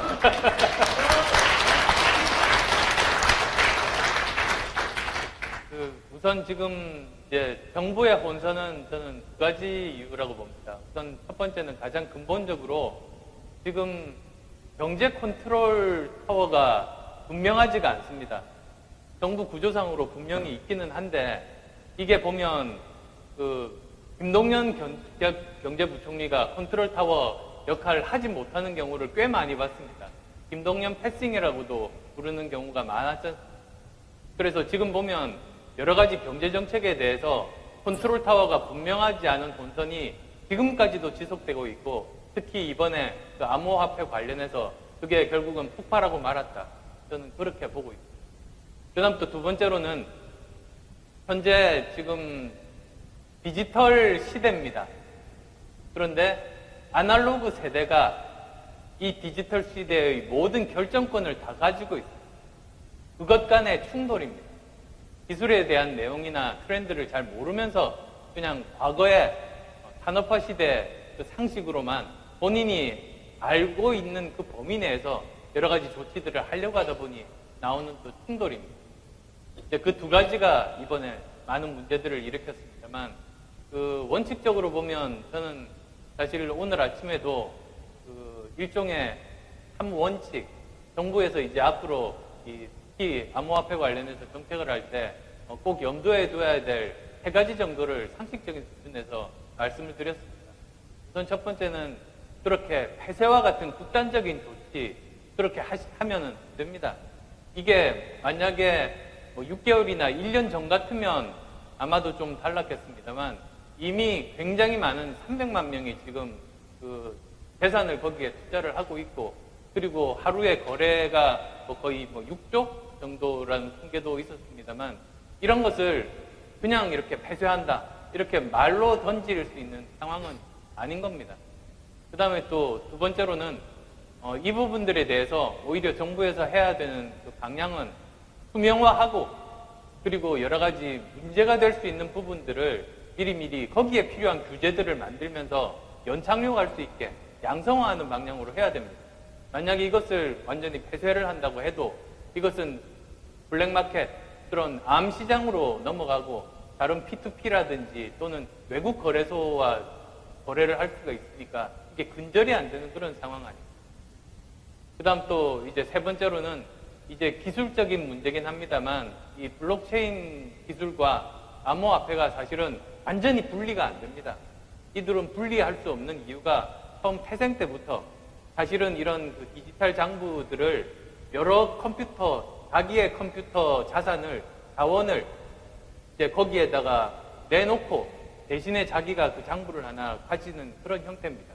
그리고 거기에서 필요한 어떤 보상을 위해서 이런 그 암호화폐가 도입이 된 겁니다. 따라서 이걸 완전히 분리할 수는 없습니다. 완전히 만약에 분리할 수 있다면 일종의 폐쇄 시스템에서는 가능합니다. 근데 그렇게 되면 영향력이 없는 것이, 인터넷 시대에도 인트라넷이라는 개념이 있었어요. 즉 인터넷에 그런, 이게 이렇게 가면 안 되는데 TCP/IP 같은 그 표준 프로토콜들이 있는데요. 그런 것들은 다 하지만 한 회사 내에서만 썼습니다. 그걸 이제 인트라넷이라고 했습니다. 그건 근데 굉장히 제한적이었어요. 그게 활용도도 많지 않고 세상을 바꿀 수는 없는 거거든요. 인터넷이 세상을 바꿉니다. 이런 그 커넥티비티가 세상을 바꾸는 것이죠. 따라서 이번 이제 암호화폐 관련해서 블록체인 기술도 물론 이렇게 둘을 분리해서 한 폐쇄 시스템을 만들 수는 있습니다만, 그게 세상을 바꾸는 힘은 극히 제한적입니다. 따라서 이렇게 전 세계 그 오픈 시스템 하에서 이것을 하려고 할 때는 이걸 완전히 분리해서 접근한다는 것도 그 기본적으로 잘못된 접근 방식이다. 그래서 이제 앞으로 우리에게 주어진 그 숙제가 어떻게 하면 이 산업적인 측면들을 우리가 적극적으로 도입하고 우리나라가 지금 그런 블록체인 기술의 메카가 될 수 있게 하면서 동시에 이 부작용들을 최소화시키는 것입니다. 이제 그 과제가 정부의 남은. 대표님, 네. 유 대표님 말씀하신 부분 좀 남겨놔야 할 것 같아요. 제가 뭐 무식해서 잘 모르는 건 우리 안 대표님 말씀 다 하셨고요. 저는 이렇게 생각합니다. 법무부 장관이 거래소 폐쇄를 이야기한 거는, 청와대가 법무부 장관을 법무부를 주무부처럼 만들었는데 세상에 시장에서 거래가 일어나고 있는 거기에 대해서 그걸 법무부를 주무부처럼 만든다는 발상부터 정말 이거는 시대착오적인 발상이고, 법무부 장관이 거래소 폐쇄를 이야기했을 때 청와대 입장이 그랬는데 이거 잘못됐나 보다 이래가지고 7시간 만에 고쳐가면 그건 청와대가 대통령이 사과를 하셨어요. 대통령이 사과 안 하고 법무부 장관이 혼자 저지른 어처구니 없는 일이라면 법무부 장관이 굉장히 해임을 해야 돼요. 그리고 이 주무부처는 이거는 이게 기술이 뭐든 간에 암호화폐든 가상화폐든 이 문제는 지금 이미 시장에서 수많은 사람들이 거기에 돈을 걸고, 그게 투기든 투자든, 그게 뭐 투기 투자가 사실 종이 한 장 차이거든요. 투기든 투자든 그거는 이미 시장에서 거래가 수도 없이 일어나고 있는 현상이기 때문에 이건 당연히 예컨대 기획재정부나 금융위원회나 이런 경제부처가 주무부처가 돼야죠. 그런데 우리나라는 지금 부총리하고 금융위원장, 금감원장 이런 사람들은 위로 좀 이렇게 물러나서 이렇게 구경만 하고 있고 여기에 대해서 아무것도 모르고 시장의 원리도 모르고 기술적인 특성도 모르는 그런 분이 앉아가지고 이걸 거래소를 폐쇄하겠다 그러고 그 뭐 댓글 올라오니까 청와대는 맨날 여론에만 신경 쓰니까 갑자기 오락가락하게 된 이런 해프닝이 지금 문재인 정부의 딱 수준을 보여주는 그런 거라고 봐요. 그리고 시간도 많이 놓쳤어요, 사실. 근데 기술적인 걸 떠났어요. 저는 뭐 블록체인 기술은 당연히 그거는 뭐 암호화폐뿐만 아니고 여러 지금 산업에 계속 적용되고 있는 거니까 그 기술을 우리가 첨단화하고 우리가 그 기술에서 능력을 가지는 걸 세계 최고로 하고 이거는 뭐 당연히 좋은 거죠. 좋은 일인데 이 화폐를 가지고 여기에 배팅을 하고 여기에 차익을 실현을 하고 하는 거는 이미 일어나고 있는 일이기 때문에 이거는 그 본질이 여러분들이 부동산을 하든 주식을 하든 채권을 하든 이거하고 본질은 저는 다를 바가 없다고 생각하고 여기에 투기적인 소요가 엄청나게 몰려가지고 누군가는 피해를 보는 이 일은 분명히 지금 발생하고 있는 거거든요. 그래서 여기에 세금을 어떻게 매길 거냐. 그 다음에 작전을 하면 오늘 뭐 금감원 직원이 하나 그랬다. 작전을 하면 어떻게 규제를 할 거냐. 특히 내부 정보를 이용한 금감원 직원이 만약 정책 발표되기 직전에 그랬으면 그거야말로 진짜 주식시장에서 엄단하고 있는 내부 정보를 이용한 내부자 거래잖아요. 그런 부분을 어떻게 할 거냐. 이런 거는 전부 다 건전하게 시장이 돌아가게 하기 위한 건전성 규제거든요. 이 규제는 저는 본질이 있기 때문에 이거는 반드시 진작 도입됐어야 되고 지금이라도 이 정부가 여기에 어떻게 규제를 하고 어떻게 세금을 매길 건지는 빨리 정해서 발표를 해야 된다고 생각합니다. 그 대책이 아직까지 안 나온 것 같아요. 그래서 그 대책을 저는 기다리고 있는 중이고 이 정부가 이 시행착오를 겪으면서 빨리 그 대책을 내놔야 돼요. 네, 좋은 말씀이고요. 제가 마음이 점점 급해지고 있는 게요. 주어진 시간은 12시 30분까지라고 들었는데 거의 다 된 것 같아서 마지막 한 가지 주제 그래도 짧게라도 얘기할 수 있는 시간이 두 대표님 되시는 거죠? 남은 게 하나 있습니다. 중요한 주제가 하나 남아있거든요. 평창올림픽. 네, 시간이 되시면 마지막 주제에 하나만 우리가 더 듣고 짧게 답변하고 정리하도록 하겠습니다. 네, 마지막 주제는 평창 동계올림픽에 관한 주제인데 번쩍 손을 들어주신 체크무늬 남방 학생 질문해 주시죠.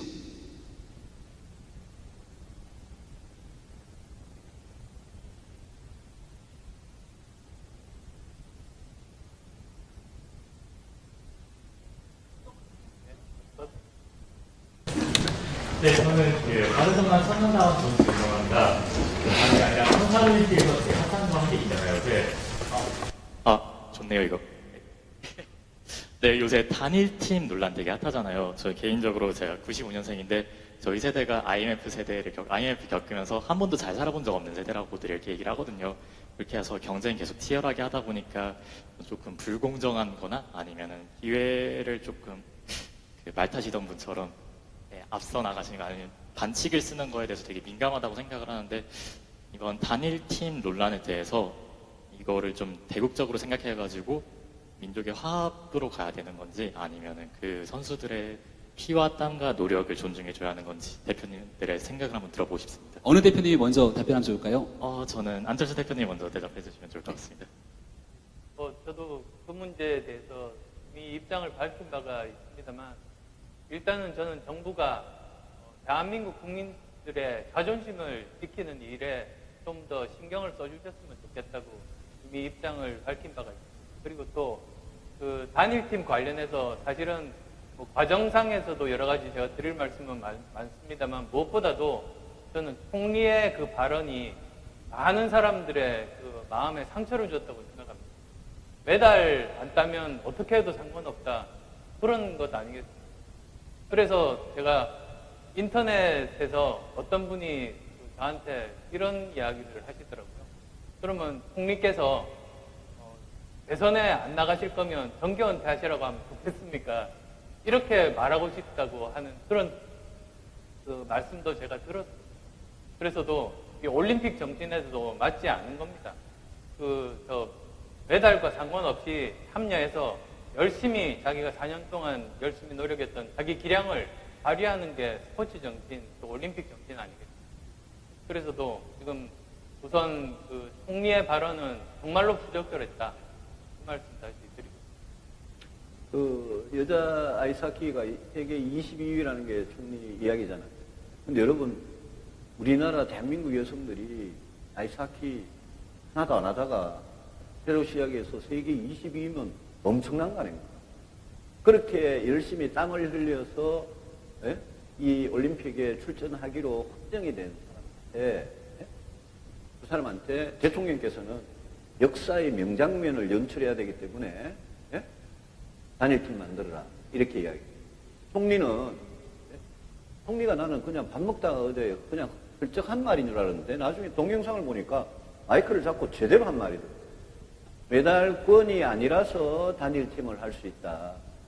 대통령하고 총리가 우리 행정부의 1인자, 2인자인데 이 두 분이 갖고 있는 생각이 대통령은 그건 완전히 전체주의적인 완전히 독재 발상이에요. 그거는. 역사의 명장면을 연출하기 위해서 개인 대표 선수 당신이 희생하라는 거예요. 총리 이야기는 메달권은 아닌데 뭐 단일팀 하면 어쩌냐 이런 거 아닙니까? 이분들이 집권을 하고 대통령 되고 선언한 게요. 그렇잖아요. 기회는 평등하고 과정은 공정하고 결과는 정의롭다 그러고 입만 열면 정의, 공정, 평등을 외치던 분들 아닙니까? 그럼 그분들 입에서 스스로를 부정하는 이런 이야기들을 막 서슴없이 하거든요. 왜 그랬을까요? 다른 거 같으면 아마 정의, 평등, 공정을 계속 그런 척 했을 거예요. 이게 왜 그랬냐? 북한이라는 것 때문에 뭐가 덮어 쓰인 겁니다. 아니, 북한이 정의, 공정, 평등을 다 덮어버린 거예요. 저는 그렇게 봅니다. 북한한테 무슨 짓을 해서라도 아부를 하고 잘 보여야 되기 때문에 그렇게 평소에 그거 주장하던 가치들이 머릿속에서 갑자기 지워져 버립니다. 저는 이 문제 보고 정말 심각하다고 생각합니다.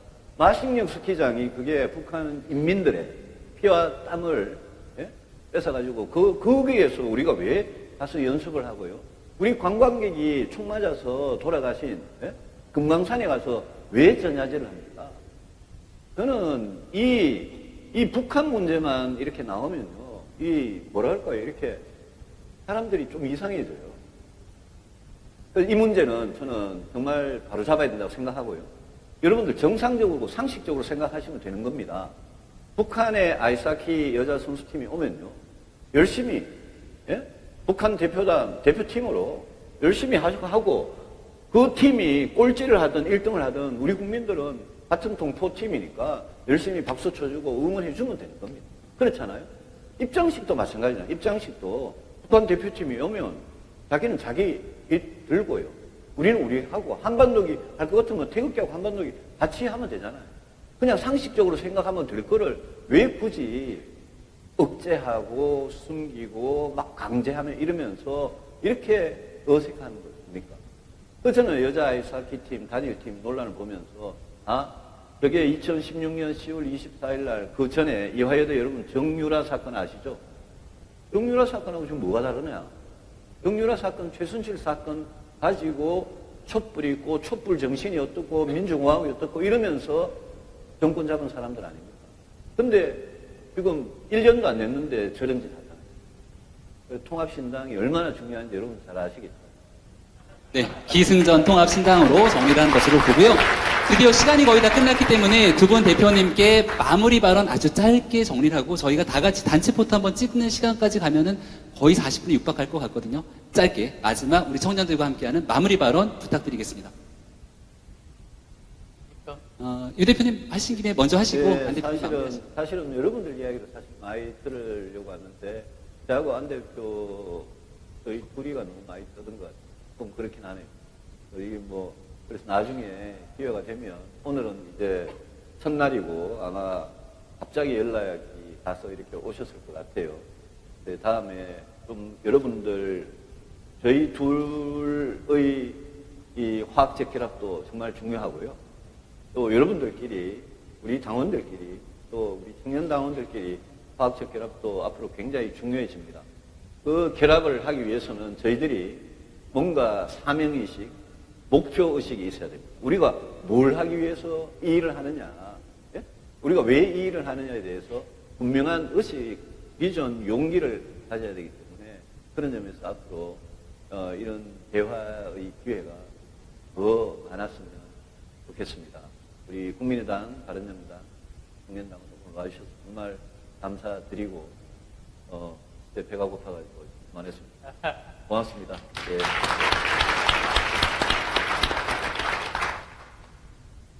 생각이 100% 같은 사람 세상에 없고요. 부부 간에도 생각이 다르고 부모 자식 간에도 생각이 다르고 그리고 또 이제 우리 국민의당 내부를 살펴보면 의원들 39분 계신데 생각이 100% 같은 사람 전혀 없습니다. 다 다릅니다. 당에서 대변인이 논평을 냅니다. 그 논평 100% 다 동의는 안 됩니다. 다 생각들이 다 다릅니다. 즉 저는 지금 두 당에 굉장히 공통점이 많습니다. 그런데 또 다른 부분들도 있습니다. 그런데 다른 부분들이라는 것이 오히려 그 정당 내부의 논의나 다양성에 더 많은 힘과 시너지를 준다고 봅니다. 따라서 이런 차이점이 있으면 그걸 부각해서 서로 대립하는 것이 아니라 이 차이점들은 열심히 토의를 통해서 좁혀가려는 노력을 하는 것이 한 당내 이런 화학적 결합에 꼭 필요한 요소다. 그런 생각을 합니다. 오늘 이 시간이 바로 그런 시간이 되기를 바랍니다. 고맙습니다. 제가 오늘 이 자리에 오면서 이 결혼 반대세 하는 분들이 있어서 오시면 어떡하나라는 걱정과 고민했는데 여기 보니까 그런 분들은 아무도 없는 것 같아서 다행이라는 생각이 들고요.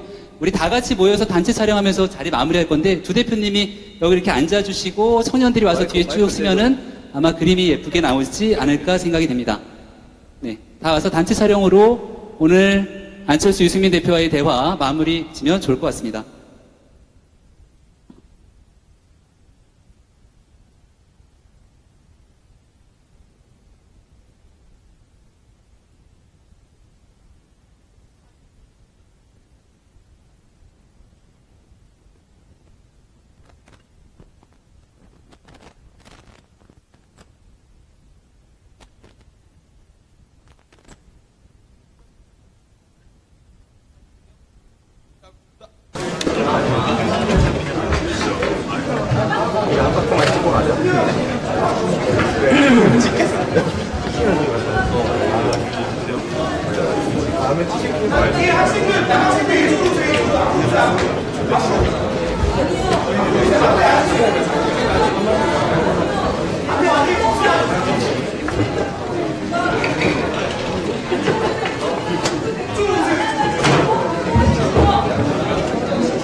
다 준비됐으면요 사진 촬영 들어갈 건데 제가 마지막 행사 사회 마무리로 구호까지 외치면서 정리하도록 하겠습니다.